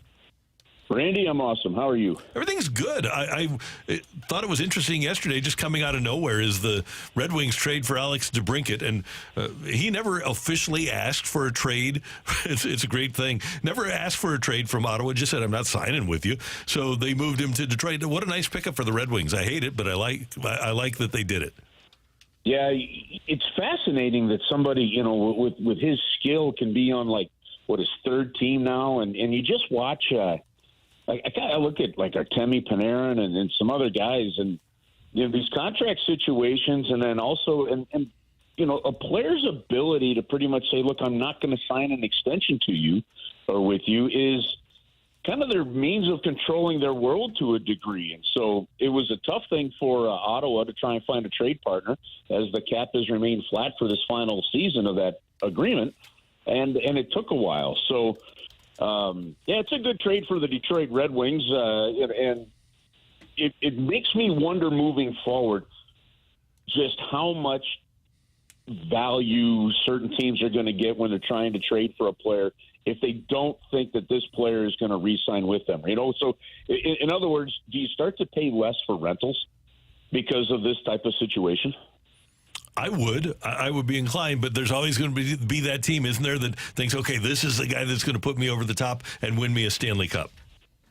Yeah, there is always going to be that team, but much like general managers and teams got a little bit wiser when it came to the expansion situation regarding Seattle versus everything they gave up for Vegas. I do think there's a learning curve in here where teams are going to be a little more hesitant. Kerbs, as you were just talking with Detroit making some changes, do you expect Doug Armstrong to make any more changes? Of course, we have the new coaching additions, the addition of Kevin Hayes. Do you expect any more from Doug Armstrong as we approach the season? No, I would not expect any more. I would think that he's probably set to say, okay, I think I've got pretty much our group. The only caveat to that, Brooke, would be what happens here. So what you've got coming up now is always an interesting aspect of the off season. It's the arbitration aspect of it. Now, like for example, the Alexei Toropchenko elected to go to arbitration. I believe that'll be July 20th.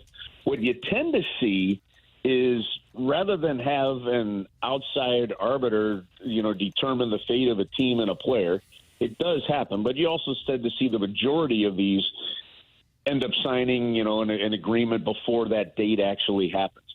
The reason I bring that up is a team has an opportunity to walk from an award decision, at which point a player becomes an unrestricted free agent. If something like that were to happen and all of a sudden somebody was available on the market that you didn't expect, well, maybe you look at it. But I think based on the moves that Doug Armstrong has made so far, looking at the roster construction, I still think there is a pretty big logjam at defense. So there are some things to address, but at the same time, I don't know that I'd be looking to see him really make much more adjustment at this point. I don't anticipate it. That doesn't mean it won't happen. It's just me personally. I don't anticipate it. It seems like they have done a good job this offseason in drafting and trading for players. A question about some of the younger guys. Do you think Snuggerud and Zachary Bulldog have an opportunity to make this team in this upcoming season? Not Snuggerud. He's already decided he's going back to Minnesota, and that's where the team wants him. Going back there for one more year at least. Bulldog's an interesting one.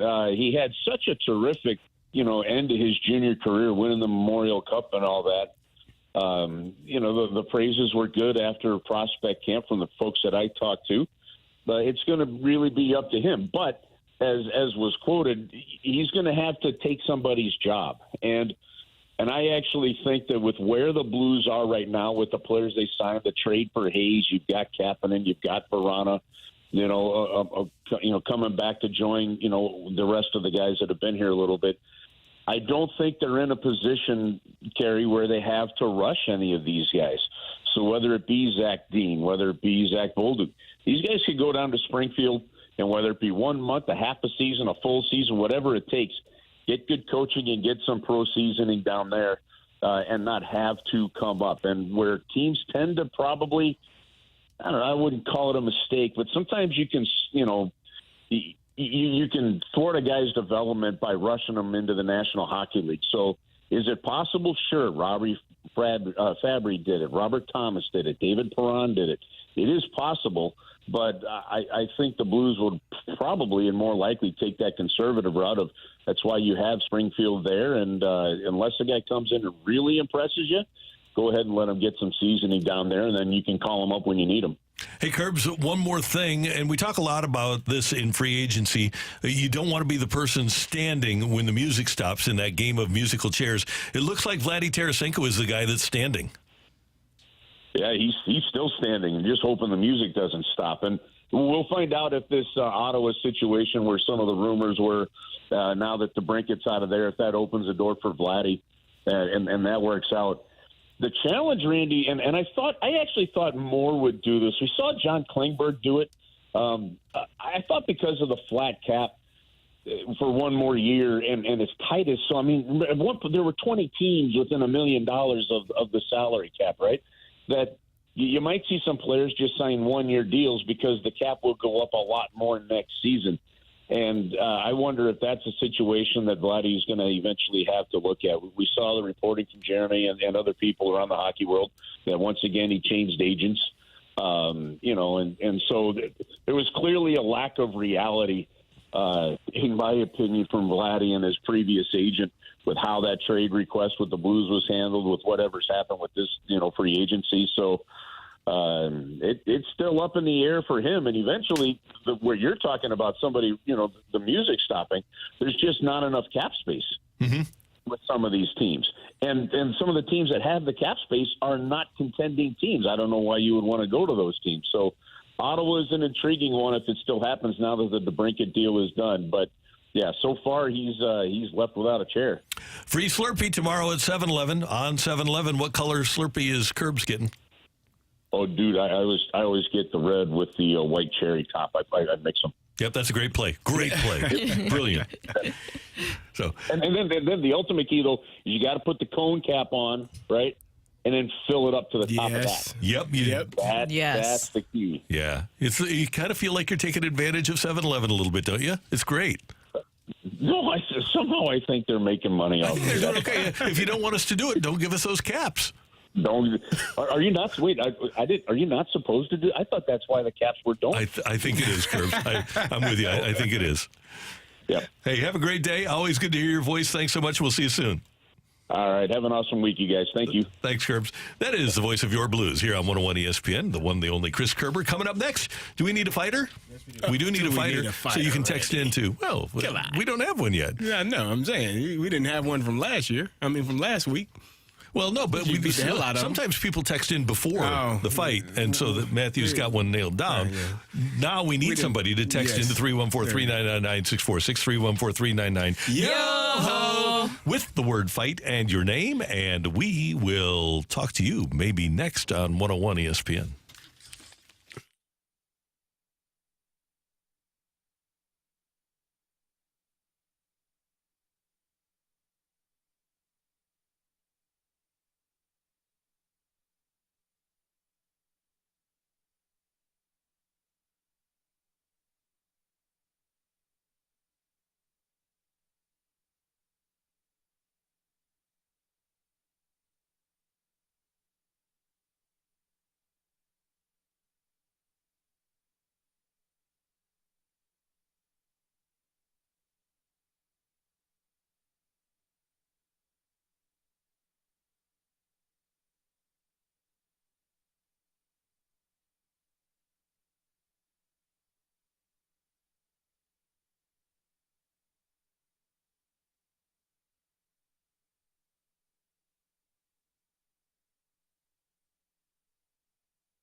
This is Rocky with your Sports Center update brought to you by Saliga Heating and Cooling. Over the weekend, the Cardinals went into the break on a winning run with a 2-game win streak over the Chicago White Sox. They take their series 2-1 and win that series going into the All-Star break. Big festivities in the All-Star break kick off tonight. It's a 7 p.m. start of the coverage right here on 101 ESPN of the Home Run Derby, featuring 2 former St. Louis Cardinals, Adolis Garcia and Randy Arozarena in the very first round. Also over the weekend, St. Louis City SC with a 1-0 win, over Toronto FC. Aziel Jackson getting his first MLS goal, and he will join the show later at 9:15 to talk all about that. That is your Sports Center update brought to you by Saliga Heating and Cooling, an independent American Standard heating and air conditioning dealer.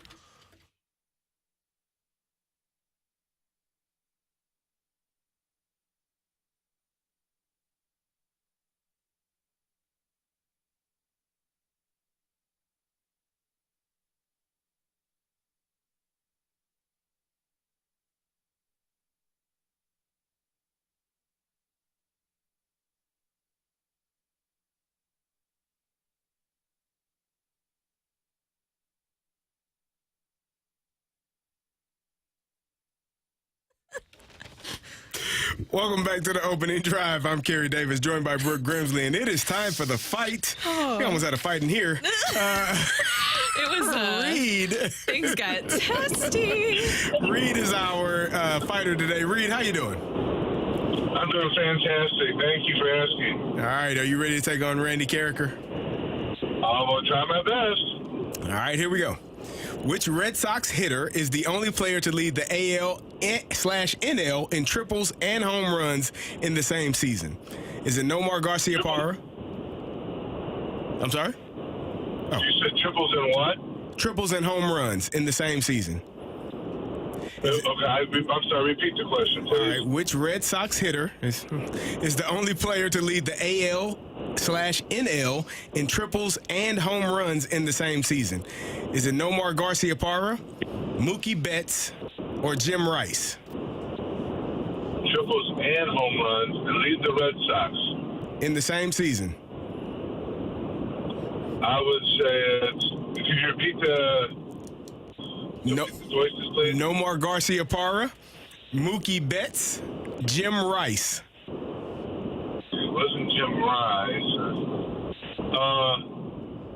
I'm going to take a pure guess here. I'm going to say Garciaparra.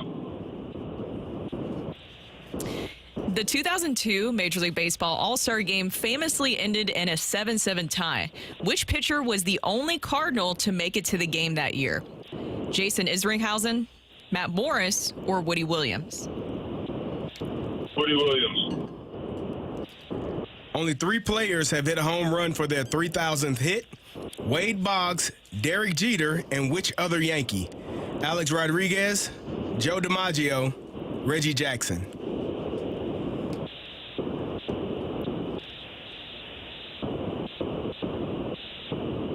Could you repeat the choices again, please?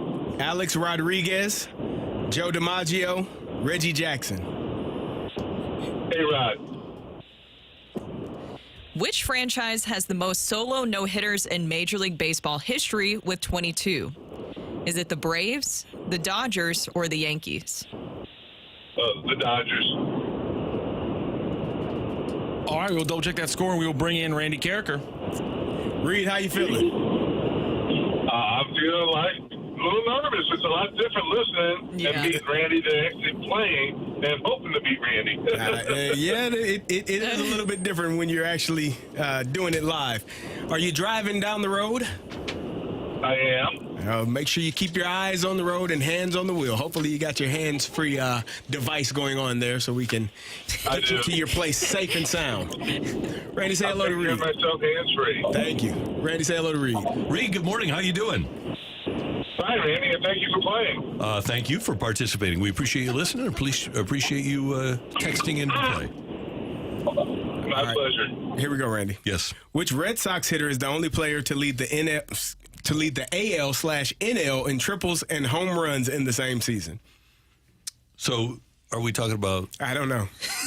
Randy? I don't know. Like, okay. Did he lead MLB?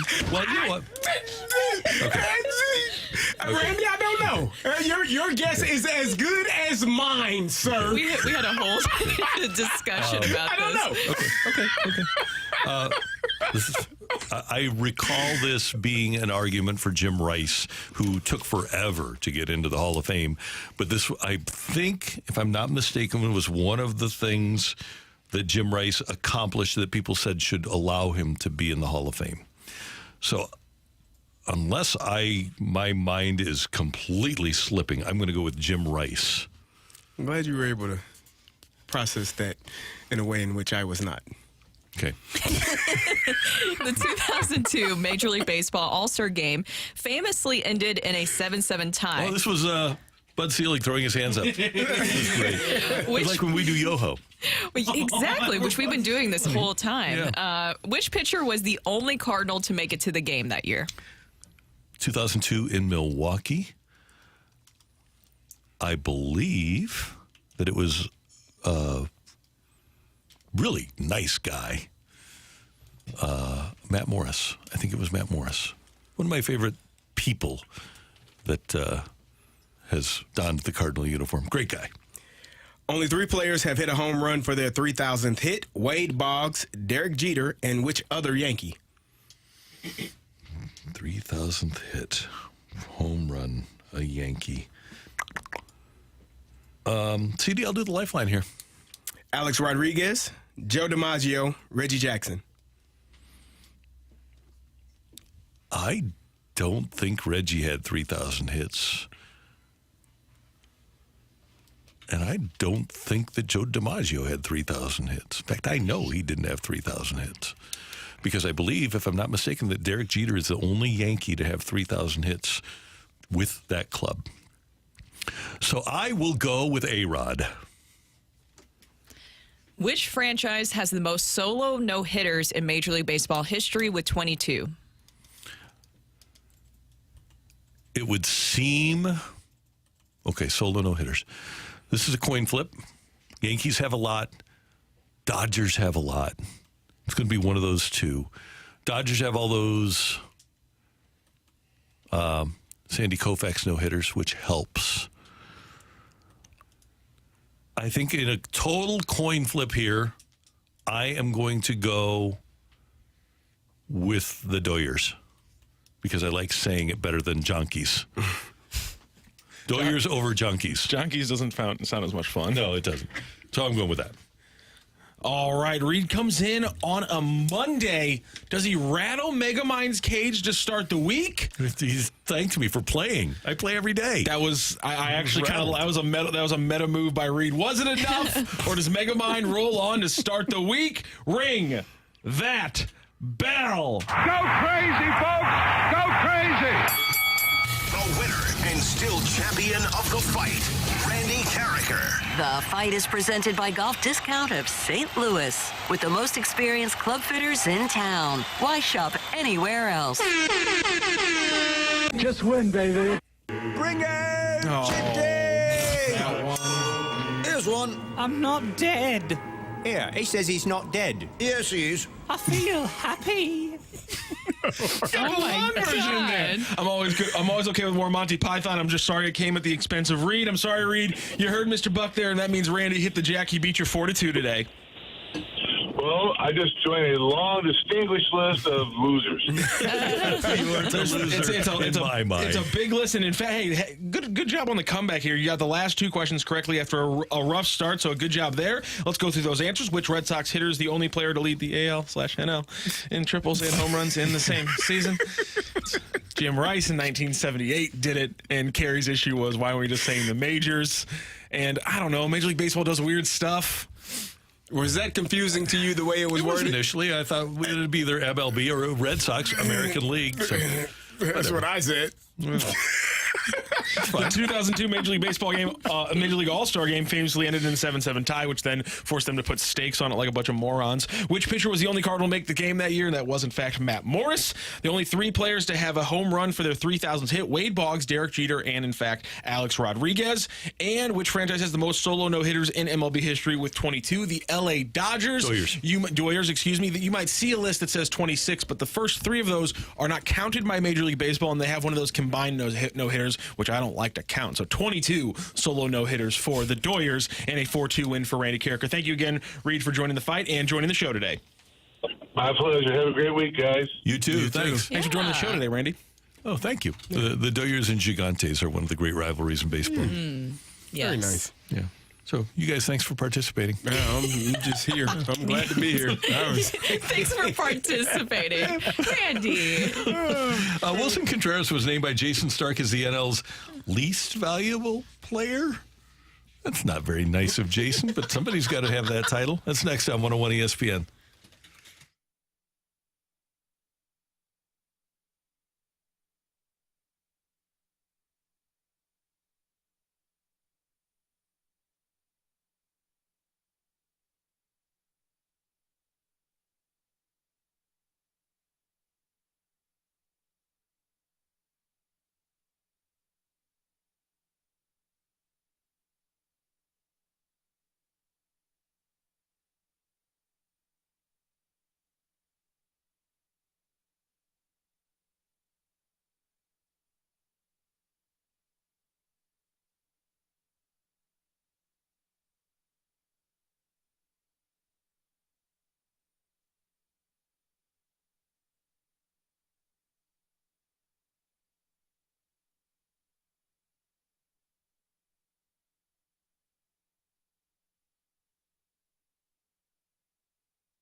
Tell you what, it is so cool to have a fence or a deck from Chesterfield Fence and Deck. They do such magnificent work for homes in the St. Louis area. Whenever you drive by a fence and it says Chesterfield Fence, you know that that fence was built with great care, great precision, and it's going to last for a long time. And Chesterfield Fence and Deck has a great deal right now. If you tell them that I sent you, you're going to get 48 months interest-free financing on any outdoor project you have done with Chesterfield Fence and Deck. Think about getting a sunroom or a screen room. Have your deck turned into a sunroom or a screen room. Either have it air conditioned with a sunroom, put a ceiling fan in, put a big screen TV. You can set it up and have it actually be an extra part of your home in a very functional room, or just a screen room is really cool during the summer months here in St. Louis. Keep the bugs away and just have a great spot. And you can put a ceiling fan in there so that you and your family can hang out on evenings on a place where you ordinarily wouldn't use the deck. It's Chesterfield Fence and Deck on the web at chesterfieldfence.com. Call 800-300-4054. Chesterfield Fence and Deck, the sign you have the very best.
Swing and a drive down the line.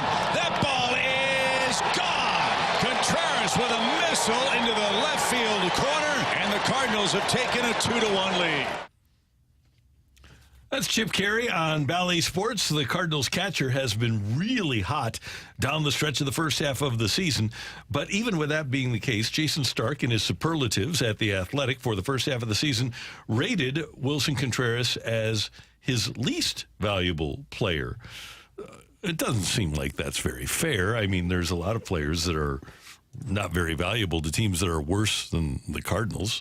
So couldn't he find somebody on the Rockies that's valuable? Somebody on the A's, maybe? Yeah. I mean, maybe in terms of bang for the buck, Willson has left more to be desired. But I think that there is something there for Willson Contreras to benefit the Cardinals. And I don't know if it's behind the plate, but the bat certainly plays. And whether it's this year with him DHing and maybe you get more work out of a guy like Herrera behind the plate, or maybe next year you do work him a little bit in left field and see if you can get his bat into the lineup that way and then have him catch 40 games or whatever. I think that there is value because Jayson Stark called him the least valuable player. I think there is value in having Willson Contreras on your team.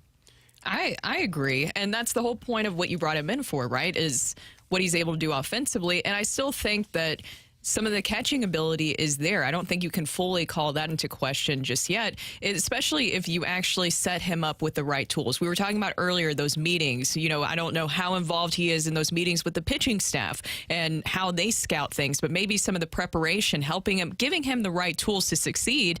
And the Cubs, I mean, they didn't even use him fully as like an everyday catcher. 72 games caught last year. Yeah, exactly. And so I still think that there is a use for him behind the plate.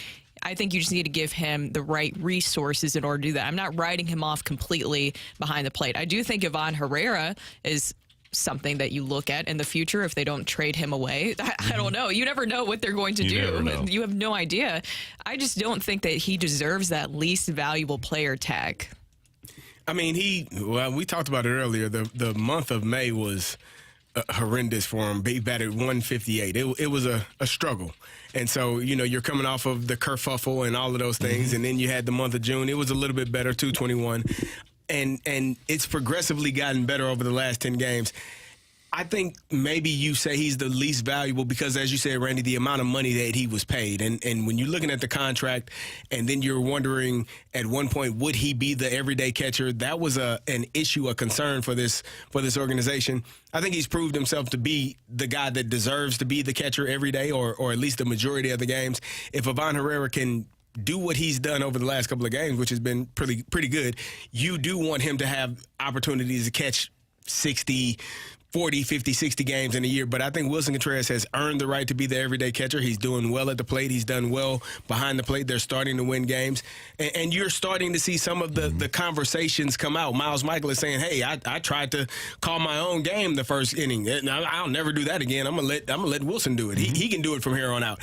Because it's a hard position, and it's not something that just anyone can do, even professional pitchers that have been doing it for a long time. So, you know, they'll get better. They'll grow as a unit. They'll grow as a group. Some of those guys probably won't be here next year, and then you'll have to have a new group of guys that you can get familiar with in training, in spring training, and you'll be able to be in a better position to start next season than you were to start this season. Here's what Jayson Stark wrote, by the way. Quote, in a lot of ways, I feel sorry for Willson Contreras. It still feels odd that the Cardinals chose him as a starting catcher savant who would ease the pain of life after Yadi Molina. If they just traded for, say, Sean Murphy, I doubt Contreras ever would have ascended to LVP level. But now that I have that part out of the way, you might want to review the LVP tutorial in the previous section because that's the same set of standards that dragged Willson Contreras into this LVP quick stand. Just to review, LVP deliberations come down to the magic formula, what was expected versus what actually happened. And what actually happened can't always be someone else's fault. He goes on to write later in the piece. Look, the Cardinals' way isn't for everybody. Maybe it was never for him. Maybe the Cardinals should have seen that more clearly while they were facing him 19 times a year with the Cubs. But Willson Contreras at least had the obligation to be good at the part of this that he could control. He obviously isn't the reason that 2023 has gone so wrong for these Cardinals, but he is the ultimate symbol for all of the underperformance and debatable decisions that have led them to this very odd place. So how did Contreras wind up wandering into this LVP winners circle? That's how. He just, for the money, he hasn't delivered what was expected. And by the way, the Cardinals, we don't talk about this much. Cardinals gave him, as we know, $87.5 million over 5 years. Who the hell were they bidding against? It's a very good question. Maybe they didn't want to have to bid against anyone. Maybe they wanted to make sure that there were no other bidders willing to reach that number.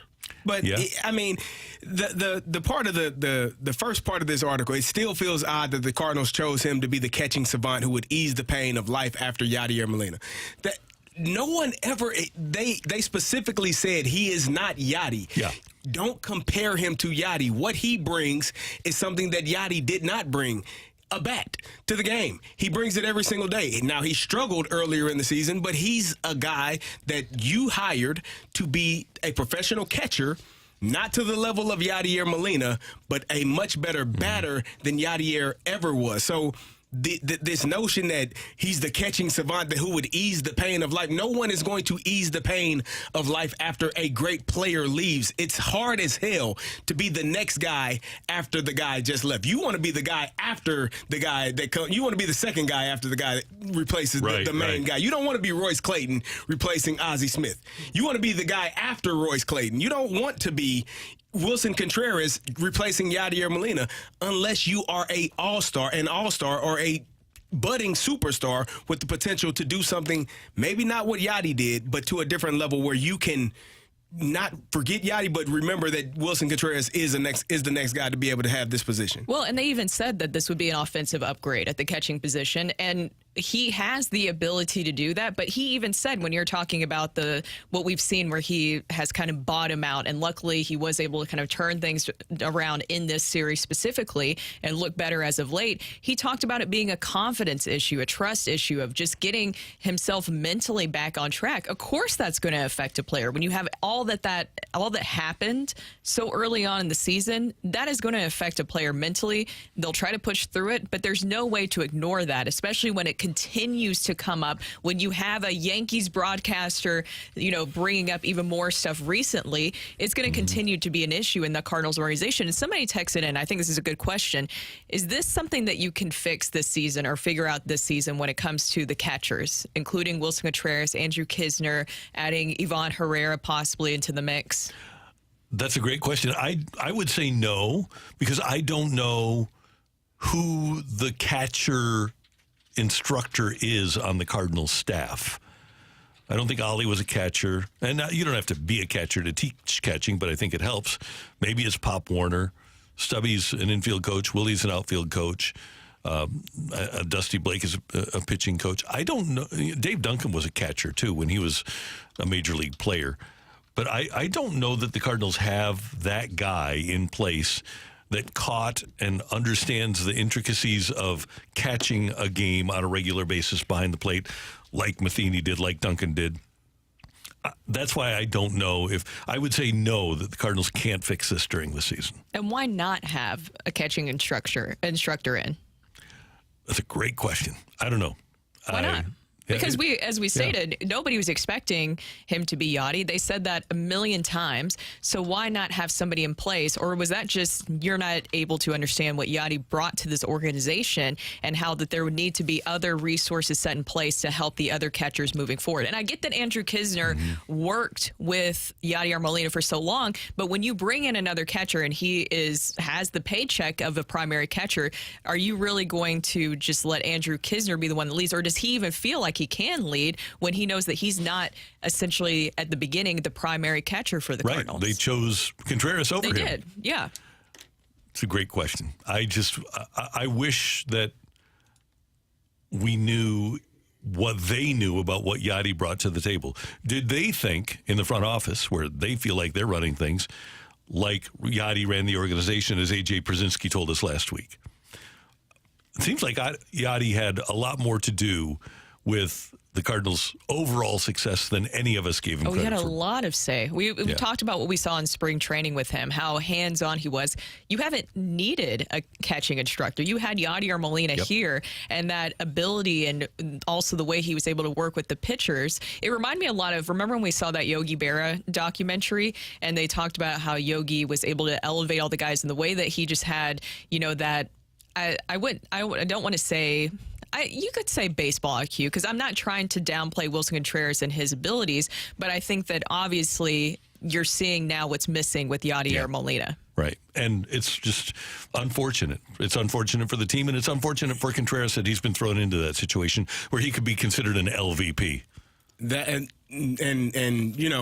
I think it's more so to do with what happened and what took place, how much of an effect that had on him earlier in the season. Yeah. We talked about it earlier. They are men, they are people, they are human beings that think and feel and have real life issues that take place. And when you have something that real taking place in his career, in his first season here, where you're being thrown under the bus and people are saying this and you're not going to be the catcher, that definitely impacted him. You could tell that it was weighing heavily on him, because he wants to be good. He wants to be great. He understands what it means to play catcher in St. Louis, replacing Yadier Molina. He wants to be, that guy and looked in that manner, and the team kind of throwing him under the bus in the manner in which they did earlier in the season definitely put him in a place to not have success. And if you're the front office and you've got this $87.5 million investment, then the thing to do is to go get yourself a $75,000 coach. Why not? Right? To make sure that you can get the best out of the guy. Well, and also for somebody to continue to work with Ivan Herrera. Right. I mean, why not? Because you want your investments. Yes, you're supposed to. Exactly. And that's my last point on that is you also have to think about the future, because what have we talked about when it comes to courting free agents and bringing them to St. Louis? Even Katie Wu of The Athletic said, what was it, a few weeks ago, that it's right now not a desirable location, one, because of the way they're playing currently, but also, two, the handling of Willson Contreras. Other players are going to see this and how they've also seen how you've handled other free agents when you bring them in. It's one thing to say that, okay, maybe it's just not the Cardinals' way. Maybe you need to adjust things so that your free agents can succeed when they're here. Absolutely. That's Brooke. That's Carrie. I'm Randy. Coming up, our Rush Hour Reset here on 101 ESPN.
from the Car Shield studio, this is the opening drive on 101 ESPN. It's time to recap the biggest sports stories of the day on the opening drive with a Rush Hour Reset. Brought to you by Clubhouse Turf, your exclusive partner of Celebrity Greens. We're redefining private golf.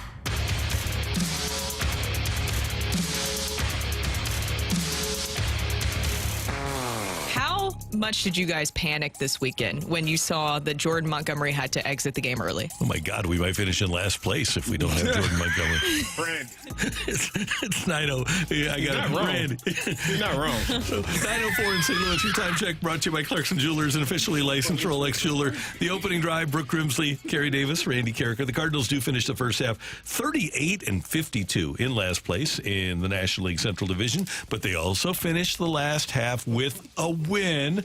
Steven Matz, 5 1/3 scoreless. He was terrific.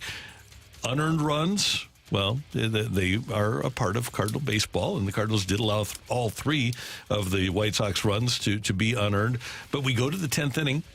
Cardinals have the ghost runner on, and Paul DeYoung, a.k.a. Hannes Wagner, is the man. Drives that one down the left field line. That's going to do some damage. Around third is Gorman. The Cardinals have the lead 4-3 with 1 pitch. There you go. And then the Cardinals couldn't get another runner home, and Jojo Romero with his second inning of stellar work. The stretch and the 2-2. He got him, and the Cardinals win the game. JoJo with his first major league victory. The Cardinals with a victory to wrap up the season 5-5 in their last 10 games before the break. They've won 2 in a row. They take 2 of 3 from the Chicago White Sox. And interestingly, Cardinals have the longest winning streak in the Central Division now at 2 games. Pirates, Cubs, and Brewers all have won their last game, and the Reds have won 1 in a row. Reds in first place, 11.5 ahead of the Cardinals. Cardinals trail the Pirates by 3. Cardinals are in 5th. The Pirates are in 4th. Oh, I feel great. Here come the Cardinals. You're by Tra-la, yourself. tra-la. Oh, yeah. You all have it. Let me know when we get to 18 out of 20. Yeah, that's probably not going to happen. Oh, then. Well, it's probably not going to be a playoff. They have to have a one of those drastic type runs in the second half. Win 17 in a row? Yeah, something like that. Like, you're going to have to... And you still might be a couple of games back after that. But yeah, they have dug a hole, and if they want to get out, they're going to have to play extremely well in the second half. And that's all facets of the game: pitching, hitting, fielding. Every part of it has to be better.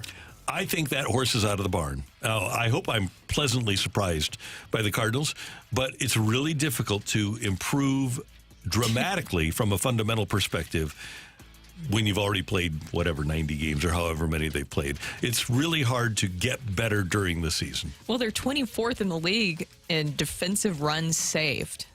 Yeah, it's not good. And they're minus, right? They've given away runs. Yes. So, yeah, there's a lot of issues with the ball club. And if they aren't in sell mode, because they aren't going to be in the race at the end of this month, it's the 10th. We're 3 weeks from today is the trade deadline. If they aren't in sell mode between the 14th and the 21st, shame on them, because they aren't going to be in a playoff spot. And especially if Montgomery is healthy, but with Jack Flaherty and with the other potential free agents that you could take Tyler O'Neill off the books, maybe, I don't know. But I think you do need to find out what Jordan Hicks wants and find out if he's affordable for you when the season ends. I think there's a lot of things that should be going on behind the scenes in terms of calling agents for the Cardinals as they approach the trade deadline, and I hope that is happening. Call Boris and find out what Montgomery wants. He doesn't want to be here. Man, I don't even need to. What'd you say? The barn, the horse is out of the barn. Yeah, toothpaste is out of the tube. Yep. He's out of there. Yeah, he won't be back. Yeah, and I'm relatively sure if you call Scott Boras, he's going to say, no, we're going into free agency. Yes. We're 3 months away. Yeah. Why would we waste our time now by signing a contract unless it's something outrageous?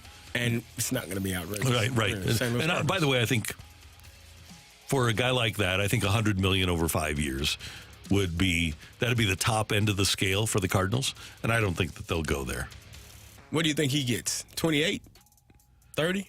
Oh, he won't. I don't think he'll get that much. I think that top end he might get 23 or 24, but maybe over 4 years. Okay. So 20. Yeah. Yeah. So Okay. 96 over 4 maybe, but that'd be way top end. I think 100 over 5 is probably much more likely for him.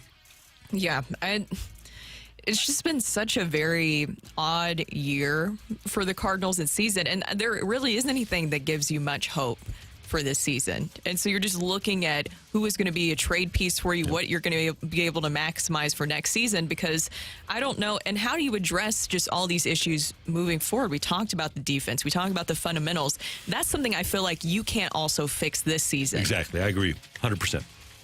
That's something that has to start on the first day of spring training. Mm-hmm. And you have to take your team back to ground zero, and you have to have people that are really attuned to what the players are capable of.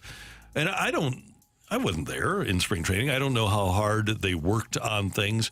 All I know is that from what I see, there are a lot of fundamental things that are falling through the cracks. Base running, defense, getting your bat on the ball, moving runners over, things like that really, really good teams are capable of doing. I was really pleased to see a sacrifice bunt by Fermin yesterday. I was going to ask, is it lack of fundamentals or that those things aren't being taught? Because we had Adam Wainwright, he was on the broadcast and said, we're not bunting. Yeah, Ollie wouldn't bunt. Like, maybe that's something that they don't discuss or work on, or that aspect of the fundamentals of the game. I was surprised to see Fermin bunt. What's going on here? You can bunt in this game? Yeah, that's interesting. And I think there's a lot of things that with the rules changes that the Cardinals haven't adjusted to yet. They just got theirs late. They got the rule book late. The rule book well, I mean, guys, you had rule changes this year. You had a balanced schedule this year. You had the World Baseball Classic this year. The Cardinals there 2 weeks longer than everybody else. They had more players, didn't they? Infielders playing the outfield. So did the Padres, and that's been interesting. They're terrible Infielders too. in the outfield. I mean, it goes on and on. A catcher not catching. I have a little bit of a wish list. I want Dylan Cease. When I'm talking about looking ahead for 2024. Good. I want Dylan Cease here. I'm with you. I want a change in pitching philosophy. I if do that too. means rehoming somebody. I don't know. It is what it But is. it seems like that's an organizational thing, not just a Dusty Blake thing, because I'm sure Dusty is doing exactly what he is told. But maybe there needs to be a change in pitching philosophy. Back to fundamentals. I don't know if we have to print out a book or something, but back to fundamentals of the game. There is a book that's printed out. Give one to everybody. That's your little off-season gift. I think you may have lost it because of philosophical difference. He kept it. That got burned. That got burned. Take this way. You're going to use this damn book again. Yeah, right. It's the last one. So that's today's Rush Hour Reset on 101 ESPN. Cardinals off until Friday when they'll take on the Nationals. Is it the Nationals the first series here, or is it Nationals because they play the Marlins during the week. Yep. So Washington will be in town. So another chance for the Cardinals to just clean up to start the second half. And Nolan Arenado is the only Cardinal representative in tomorrow night's All-Star game in Seattle. Tonight we've got the Home Run Derby here on 101 ESPN. Coverage starts at 7. St. Louis City SC is rolling, and Aziel Jackson, who scored their only goal the other night, joins us next on the opening drive on 101 ESPN.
All right, here we are mid-July. You better get that furnace checked out and that air conditioner checked out, most importantly, by my friends at Hoffman Brothers. You can give them a call at 314-664-3011 to make your appointment, or you can go to hoffmanbros.com. And here's the thing. You need to change your air filter. You need reminders on a regular basis.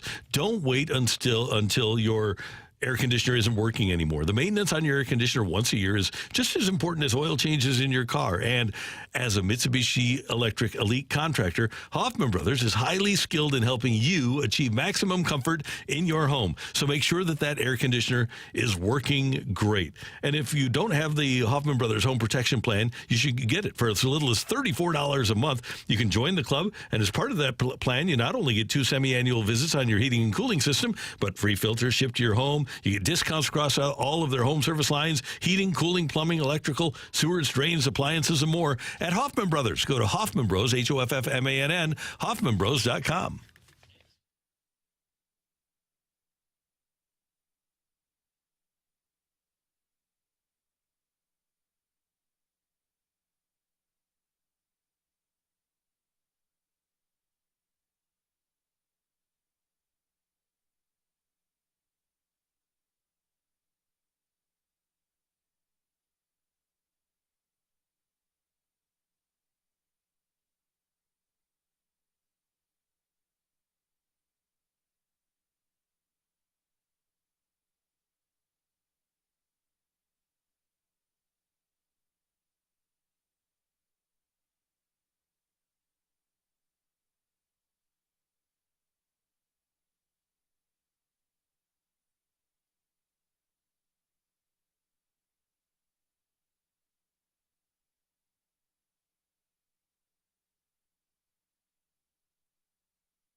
It's the only way City knows how to play. Oh, that's completely given away. And it's an equalizer. In a word, chaos. Oh, to give away the pass. He clips it over Diego and scores a wonderful goal. We're breaking down City SC on the opening drive in our weekly segment we like to call Controlled Chaos. Brought to you by Keystone Event Staffing. Better people mean better events. This is going to come through to Jackson again. It's on his left, and he scores his first goal in Major League Soccer. And St. Louis take the lead at BMO Field. He's consistently a good 1v1 defender. You know, he goes forward, defends on the principles, forward defending, intercepts the ball, and now we start up transition higher up the field. So, credit to him to stay in it. Credit to him to empty the tank in training all the time, as does the whole group. The whole group, they're just, great teammates, and just wait till their number's called. And Aziel's one of those guys. He waits patiently. I wish he would say more. I wish he would speak to me more and challenge me a little bit more. But I'm glad he's getting rewarded now with some good wins. That is Bradley Carnell, the head coach of St. Louis City SC, a 1-0 victory over Toronto on Saturday night in Toronto. And you heard the goal from Aziel Jackson, and Bradley Carnell was talking about Aziel, who joins us now on the opening drive on 101 ESPN. Brooke Grimsley, Kerry Davis, Randy Carricker. Aziel, good morning. How you doing? Good morning. How are you doing? Everything's great. Thank you very much for the time. How did it feel to get that goal the other night? It felt amazing. I feel like the energy, how we started the game was really strong. And, in the first half, we had some chances, but then we were able to carry that into the second half, and then we were able to get the goal. Yeah, just walk us through that. And then that was your first MLS goal, so congratulations on that. So just walk us through that goal. Aziel Watts really just set you up perfectly. Yeah, Aziel, he intercepted the ball. We had a transition moment. He came from the right back position, but, we know him as a really technical midfielder as well. So he was able to break the lines, find me in the pocket, and I was able to turn and put the ball in the net. Aziel, you started the last 3 games, and I want to know what adjustments, if any, you have to make in starting as opposed to coming off of the bench. I think it just came with getting the opportunity to start. I think the things that I can do on the field, the team knows, the people know, and this is just a run of games of AZ starting, and I see people are starting to notice. I just keep going from here. AZ Jackson joining us here on 101 ESPN. As a younger player, is it hard to control that? We always want to play, we want to start. Is it tough or difficult to control it when you're not getting those opportunities to start? Yeah, it's definitely tough, and it's something no player can control in the world. Not a single player can control in the world. But it's just about being prepared mentally and physically, because you never know when your name is called. I remember when I started my first game in San Jose, Bradley told me 2 days before, hey, you're starting. And I said, okay. And with no emotion, because I know I'm just ready for any moment. It's when opportunity means preparation is when success comes. Had you heard him say before the cut right there that he would like you to speak to him more and challenge him more about playing and getting opportunities? I think in the beginning of the season, I talked to him quite a bit, but I didn't really understand exactly what was needed from me until I started to just show it, and I was starting to get results from getting more minutes here and there. And I think I just try to stay focused on what's best for the team. I talked to Bradley, but the challenging him is another way I can challenge him. I think I just try to let my game do the talking. Mm-hmm. You've been everywhere. Just looking at your background and what led you here to St. Louis. I mean, you've even had stints in Seattle, Minnesota, and France. But how much has MLS Next Pro really helped you with what you're doing right now?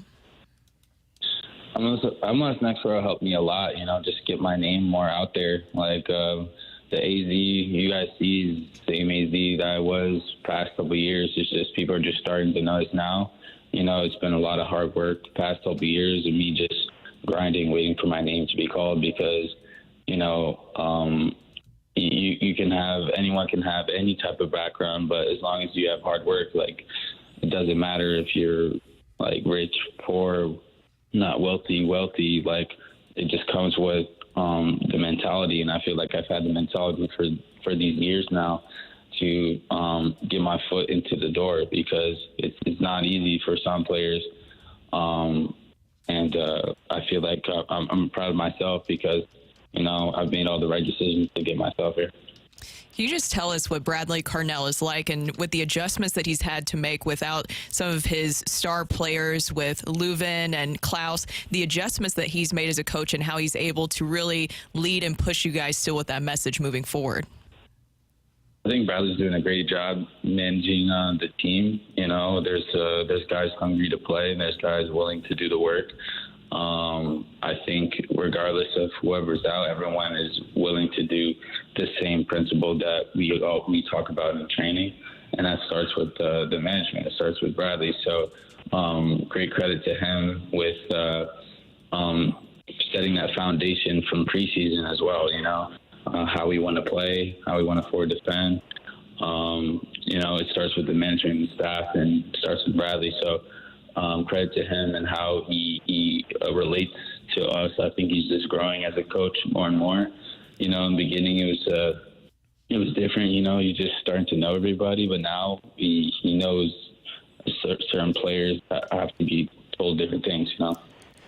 Aziel, you talked about different backgrounds and different people coming from different circumstances. Who is the player or the teammate that you've learned the most from that comes from a different background from you? So I'll give you an example. When I played in Pittsburgh, I learned Garth Brooks and Friends in Low Places from Brett Kiesel and Aaron Smith. I never knew anything about country music, but I love that song because of those guys. Who is the one teammate that you have learned something from that is most different from you? On St. Louis? Yeah, in St. Louis, with City. I'd say definitely Roman, Berkey, definitely the player I try to connect with. In the beginning, we didn't know each other, but, we roomed together on away trip sometimes, and just hearing about his story, knowing about his background. Like, I didn't know that Roman liked, R&B as much as I thought. Like, this guy's listening to Omarion, Neo, and I'm like, wow. But, like, that's something we have in common there. But, like, just him playing in Dortmund and knowing the European, German system, and me just listening to him and just soaking up all the knowledge I can, because, that's somewhere I aspire to be. And just all the guys too, like some of the Brazilians on our team, Klaus and Celio. But I would say all of us collectively, we're all funny, and we all like learn something different from each other. Definitely, I've learned like at least one thing from everybody on this team. Az, before we let you go, how much are you looking forward to playing LAFC on Wednesday night? Yeah, we're ready. As a team, we're really strong. Mentally, we've been on the road, winning games away. I'm not sure how many away games we've lost, but LAFC is going to be a big test to us, to our mental, because it's a quick turnaround, but we're ready for it. Az, thanks so much for the time. Congratulations again on that first MLS goal, and we hope to see a lot more from you. Thank you so much. Take care. Az Jackson from St. Louis City SC, a 1-0 victory over Toronto on Saturday night. They play Wednesday at LA against LAFC. I think that really what you're seeing right now, the success that they're having without Klaus and Leuven, I think that says a lot about Bradley Carnell and what he's able to do and how he's able to elevate his players, knowing the right buttons to push with them to get them to really maximize their potential. And it seems like there's a new hero almost every game that comes out, and it was Aziel Jackson this past weekend. Also, it helps to win an ugly game sometimes. I saw a lot of people complaining about it not being the prettiest game in the world. Hey, sometimes they're not going to be the prettiest game in the world. The other thing is that everything fans heard going into that game is, man, Toronto's one of the worst teams in the league. They're in complete free fall. The locker room, no one likes each other. So you expect to go out there and blast them 4-0. And when it doesn't go that way, people are going to be a little bit disappointed. But, I mean, AZ's been fantastic over the last 3 games. And I think the shift that Carnell made in the midfield to replace Leuven, that's the only reason that they've been in these games the last 3 times, and it's the only reason that we're talking about them still at the top of the West. Yeah, and MLS Next Pro, him being a success story from that's amazing that MLS does that, where they make it where this game is accessible to everyone and giving them a clear path to actually make it, and now he's another success story from it. And that's the thing is, I mean, Lutz keeps talking about it too. They've had John Klein come up from the Next. Caden Glover made his appearance. You can expect him to be a big deal in this franchise, a St. Louis kid over the next 3 or 4 years as he continues to grow. And then obviously you got the Miggy Perez there. So it continues, and it's a big part of the team. Coming up on 101 ESPN, 6 years ago at this time of year, Bill DeWitt took to the podium as he fired Mike Matheny and said, in some places, a winning record or even 500 is acceptable. Not with this city, not with this franchise, not with its history, and not with the fans. So what's happened to that standard? That's next on 101 ESPN.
One of my favorite things to do during the course of the week is to have lunch at the Fenton Bar and Grill on Rocc Roll in Fenton. The food is delicious. The people are fantastic. And it's all about sports. They've got their TVs up, and they're always showing something. If you want to stop by and enjoy the home run derby tonight at the Fenton Bar and Grill, they'll have specials for you. They have the best staff in town, led by Kelly and Alicia and Megan and Colleen and the whole gang. And you've got to try the food at the Fenton Bar and Grill. First of all, when you get into the parking lot, you'll smell the trashed wings, the best trashed wings in town. They're absolutely delicious. Try their signature golden sauce, or if you prefer to just have some ranch with your wings, they're absolutely delicious. And then have one of their fantastic sandwiches. Their French dip it's exquisite. Sliced roast beef on a hoagie with au jus. Add cheese for $1.25, and it is a sensational sandwich. It's a sensational place to have lunch, dinner, happy hour, a business lunch. It's a great, fun place to go. It's the Fenton Bar and Grill on Rudder Road in Fenton. Learn more at FentonBarandGrill.com. Just take the soccer park exit and head on over to the Fenton Bar and Grill, and maybe I'll see you there.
This is Rocky with your Sports Center update, driven by Johnny Londoff Chevrolet and Johnny Londoff Autoplex. The Cardinals go into the All-Star break winners with taking 2 of 3 games against the Chicago White Sox in Chicago, including a 4-3 win in the 10th inning yesterday.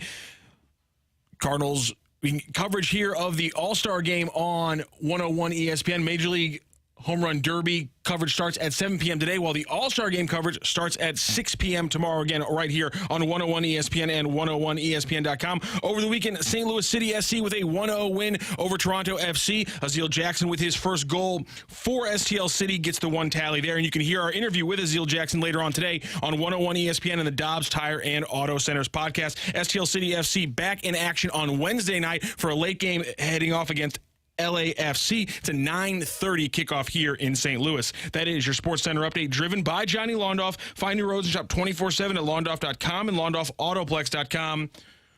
Are you kidding me?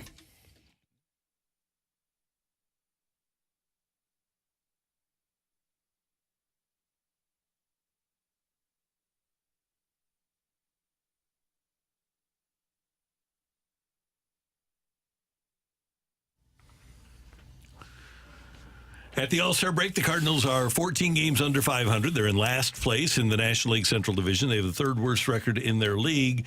And for many years, people have questioned the desire of the Cardinals to win. I have not been one of those people. I have a tendency to look at market size versus and revenues versus payroll, and you look at the moves they have made, not necessarily all the moves that they haven't, because I don't think the Cardinals have necessarily been in a position to spend $30 million a year on a pitcher, because with the Cardinals setup, with a budget, if you spend $30 million a year and you have a payroll of $160 million, that means somewhere else is going to struggle. Derek Gould mentioned it at the Post-Dispatch before this season, that the Cardinal model would be tested this year. And it is being tested, and it is not passing at all. And you wonder what the thought process is at the very top with Bill DeWitt Jr. What's his plan to return to excellence? Because he's always talked about that. He's always talked about the desire to win, to have a team that was capable of winning a division and being in the playoffs. And I've agreed with that. Well, I don't think this team is, because of their lack of a number one starting pitcher, capable of being that team right now. So do the Cardinals have an issue where they need to reestablish some standards of excellence? Yes. And the thing is going back to also that article with Jayson Stark talking about Willson Contreras and maybe the Cardinals way isn't for everybody.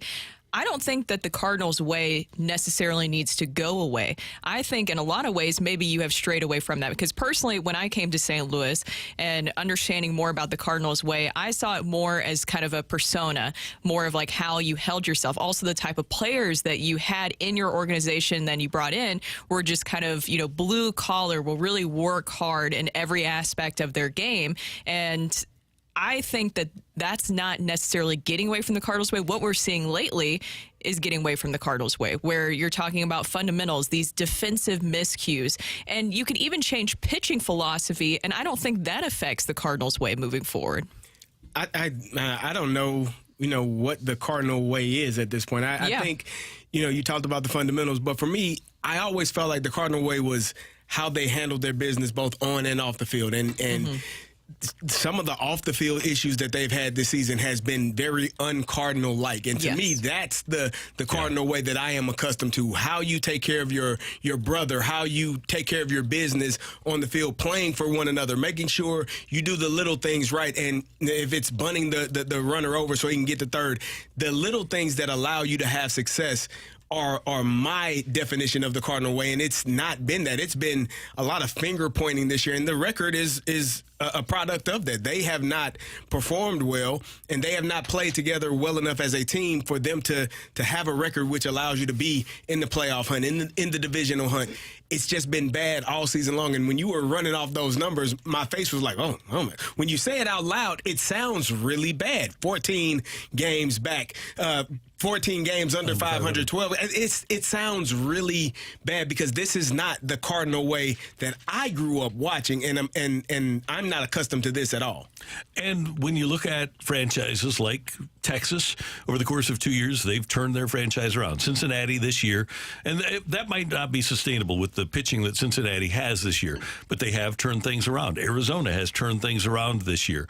So a quick fix is possible, especially when you have the talent that the Cardinals have. And my biggest issue is, and this is just me, and John Mozeliak might disagree with me, I think this team is talented, and I think that the problems that they have is it's not the players, it's the way that they're playing. And that's why I believe that they can turn this thing around reasonably quickly. I would hope that John Mozeliak would not say these players aren't talented and that it's... There's no way he would say that, because who constructed this roster? So if the players are talented, offensively and defensively, and you have athleticism, yet you're a bad defensive team, how do you fix it? And that's the thing that we were talking about earlier. Defensive and base running team, Brooks, sorry. It has to be a change from, and the thing is I highly doubt that the front office is telling them this is, and maybe they could be. I don't know. That's something I wish that we could fully know, is how much the front office has when it comes to talking to the coaching staff, like how involved they are in saying, okay, this is where we want the hitting philosophy to go. This is where we want the pitching philosophy.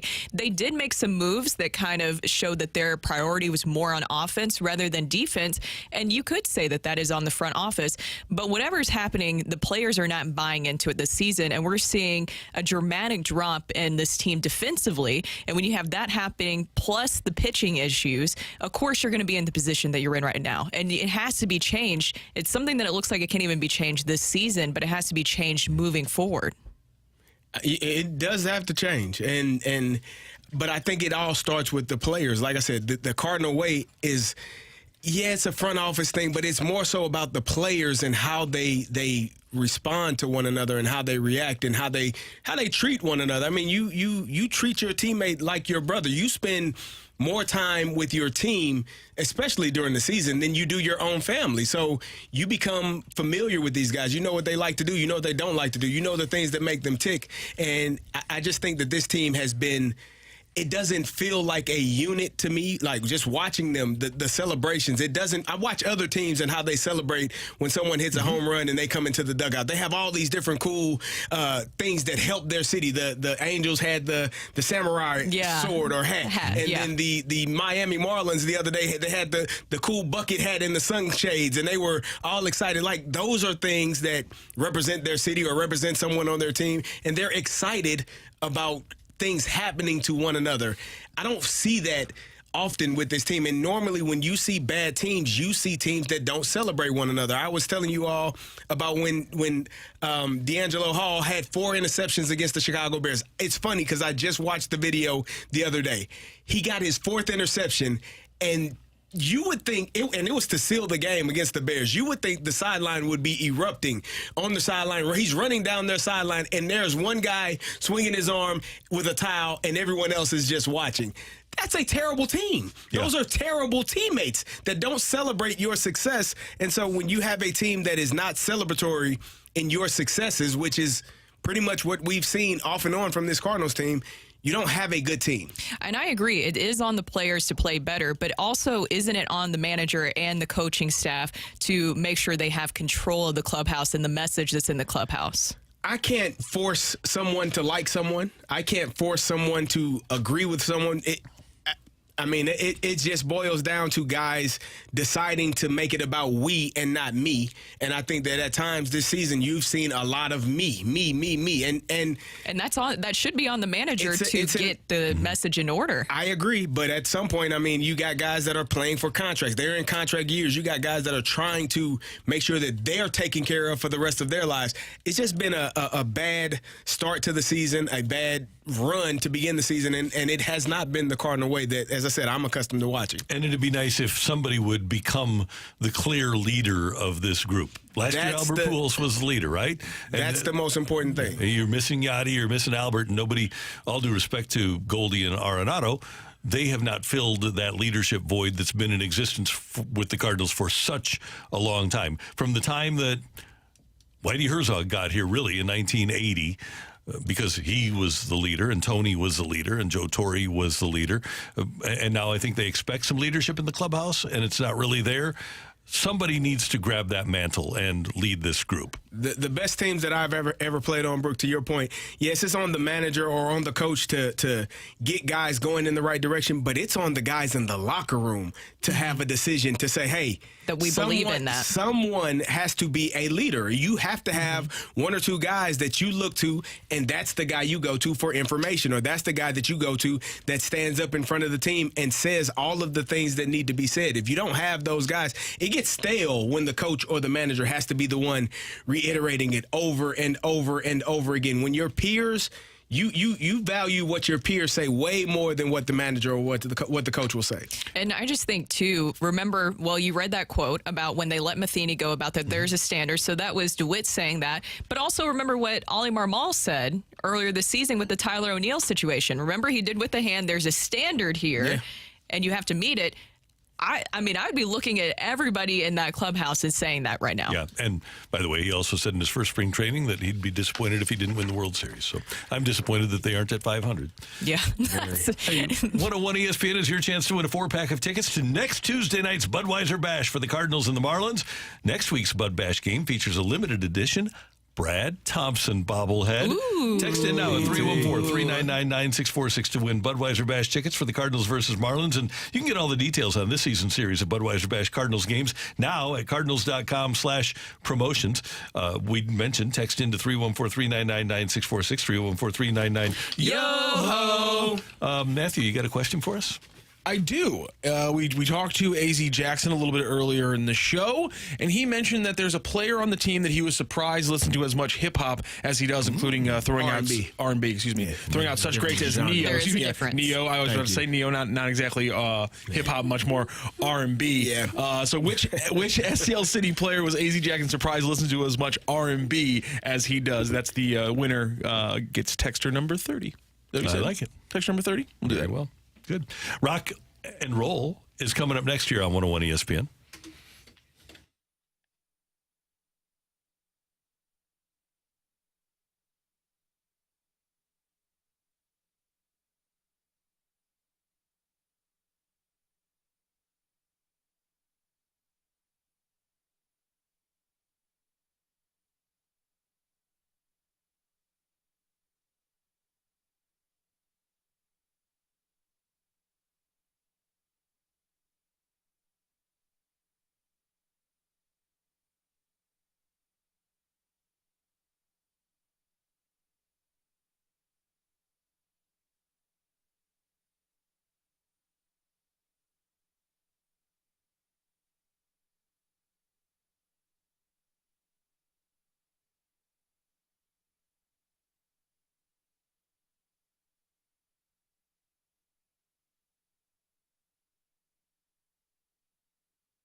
Hey, I want you to know about Celebrity Greens. If you want to improve your golf game, you need to get in touch with Clubhouse Turf here in St. Louis. They're St. Louis's exclusive partner of Celebrity Greens, and golf is all about the short game. It's all about getting the ball into the cup with as few shots as possible. How often do you get to the edge of the green and it takes you 4 shots to get in?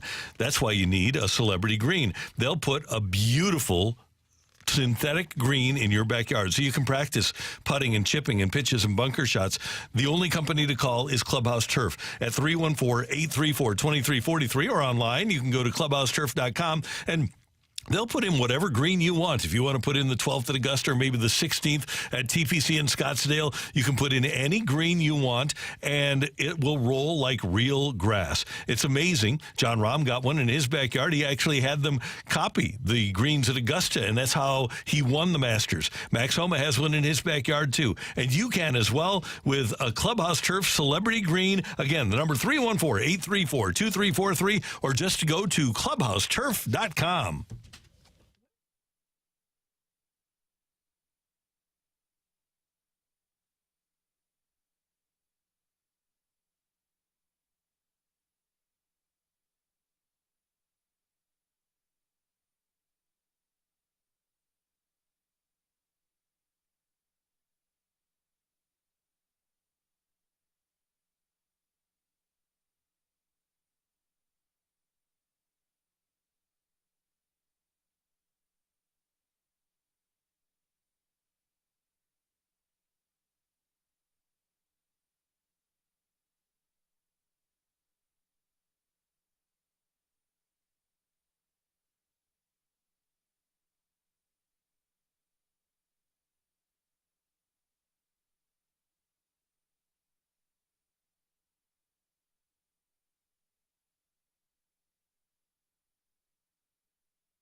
Let's rock. Let's rock today. Before we get to rock and roll, if you missed earlier in the show, we started the show with Kerry having difficulty remembering to put his headphones on. And then Brooke just went all incredible. Do you still have your other headphones that you can show the masses? So that's Brooke's headphones. She broke them. Look at how strong I am. Yeah, you though. are super strong. This is the second one I've done this to where I just. It's amazing. It's been a rugged day for headphones here in the. You've held in the on, though. studios. I have. My Five Belows are working great. Yeah, you've done a better job than Brooke and I. I gotta find. I'm gonna go over to Target today and definitely just focus on getting headphones and not get distracted. Oh, how do your Target runs go? How do you feel about a Target run, Brooke? Does he like fighting you to stay locked in? Had to put the blinders on you so you don't look around? I find Target runs is almost like a form of meditation where I just kind of zone out. Things just happen to go into the basket. We have to look at every aisle because why not? And then David, anytime we get near a Target, there's times I trick him because I'll be like, I'll drive for errands, and then I'll just turn into the Target. And he just, oh my God, he loses it. But I tell him, I'll get you a Starbucks or something. Oh, well, that's a good little treat. But he still hates it every single moment. I stopped shopping with women when I was about 10, when my mother would force me to go to the mall with her, and it would take, we're just going to get a few things. 4 hours. Lady, we've been here 4 hours. It's a lesson of patience. It's there's lesson nothing of else in here that we need, ma'am. I just need to parse something. Did you say you go up and down every aisle in Target? I mean, not There's like every 5 aisle. different Like, I don't sections, go to like- the men's section, obviously. Clearly. I mean, when you're shopping, might as well get for him to grab him anything, right? this is for me, okay? This is my meditation journey where I just zone out in Target and buy things. Target has terrific trail mix, by the way. Really? If you're a trail mix fan, I'll add that to my list. There you go. So headphones, Monster trail mix. Does it have raisins in there? clothes. yeah. Okay. They're good. All right, what do you got for us, Matthew? Well, first of all, I just want to say congratulations to our Bud Bash winner. The answer was, of course, Roman Berkey, who apparently I have to slip my mix from 2009 that has a lot of Tayo Cruz on it. I think you might like it, Gary. You think so? Yeah. My R&B mix from like when I was in high school. Yeah, you know what? What's on there? I was a sappy kid. What year did you graduate? I graduated high school in 2009. Oh, that was a good time. I was like you got some T-Pain on there? Oh, definitely some T-Pain. I'm trying to think who the kid who can't help but wait. I'm trying to think like this. Like there's a bunch of R&B's. Can't help but wait. Yes, they 100%. Hear you, see you. I think it might be Neo. It might be Tayo Cruz. It's one of the two, I think. Were you one of the guys that burned a CD for his girlfriend or something? Not trying to get Rachel fired up. But My dating record in high school was not impeccable. Oh, okay. I burned CDs, just never for. I had a high school Never successfully for a girlfriend. I had a high school boyfriend because that's what you did for if there's anybody who's really young. You burned CDs and you'd pick songs from What's a CD, LimeWire Brooke? on there. And so my high school boyfriend made one for me, and it was like very cute. And I was like, oh my God, this is special for me. Found out that there was other girls he gave the same CD to, and he just burned it. So the exact kids same now mix. don't understand the pain of that. music? Yeah, Didn't change the didn't change order? it. Nothing. Do you think kids today like make Spotify playlists for each other and Yeah. I don't think label so. it and like make it private just for like an account? It's strange. I don't know. How is it any weirder? The It's the exact 90s same and thing. the 2000s was a great time, man. Oh my gosh. These Yeah, people are music missing was. out. Never forget recording using my cell phone to record the radio so I could have a ringtone. Yeah. Good times. You had to. The flip phones were when you're angry, you actually had like a way to just like take it out of the Close it, phone, yeah. like close it. That's the thing that no one gets anymore. You can't hang up on somebody angry anymore. You're just like pushing a button. It's all silent. I hate it. Yeah, it's Quick, by the way, guys, here on 101 ESPN, we're going to have the Home Run Derby tonight. 7 p.m. is when coverage starts. I put up the odds for you guys all from FanDuel right now. The favorite right now is Pete Alonso at plus 320. Vladimir Guerrero Jr. pretty close at plus 350. But at the very bottom, Mookie Betts plus 1,800. And Adley Rutschman, the Orioles star, at plus 2,000. Randy, are you feeling that plus 2,000? Maybe a $10 bet there? yes. I might go across the river. What is, I might see if I can 7 go p.m. is when coverage starts here on 101 ESPN. And by the way, Randy ESPN.com. Rosarena at plus 950. He loves events like this. Oh, yeah. See, that might be a few dollars you can put down and win some money.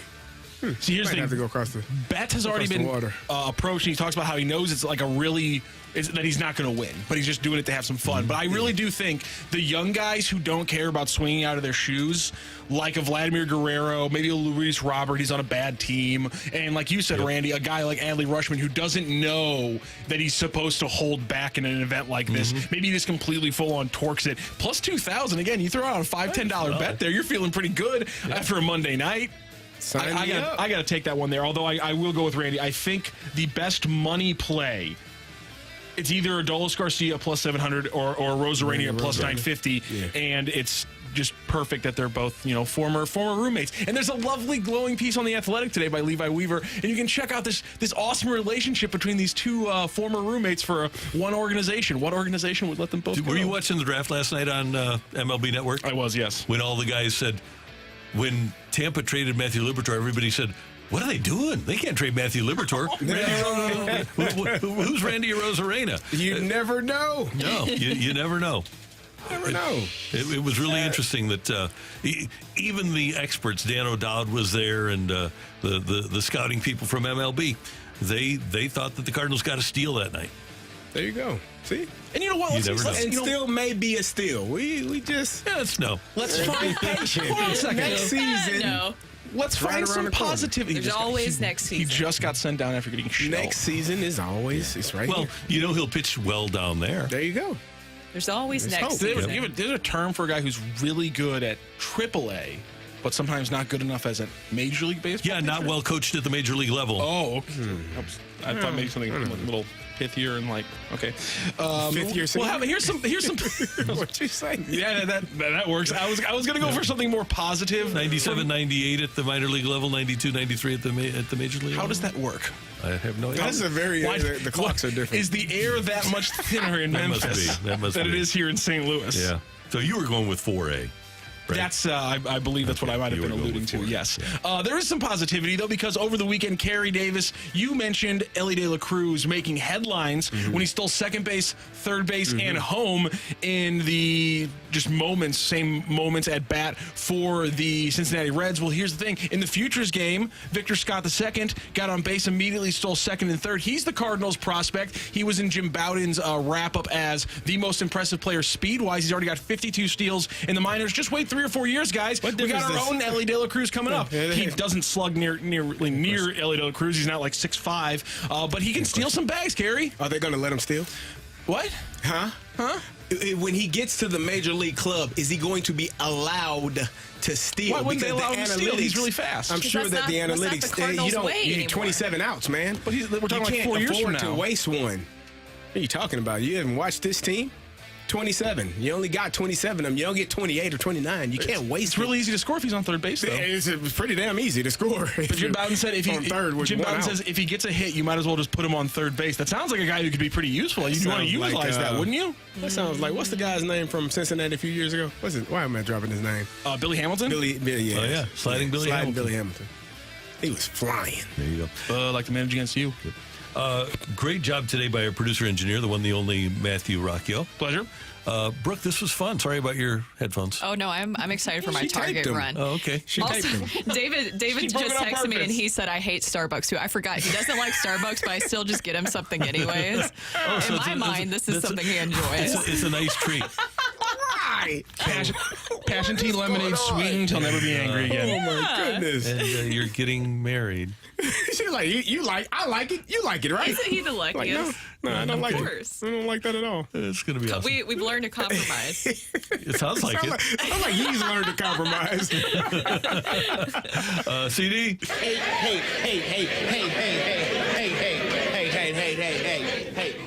Hey, we've got a producer party coming up with T-Mac out of town. Looking forward to that.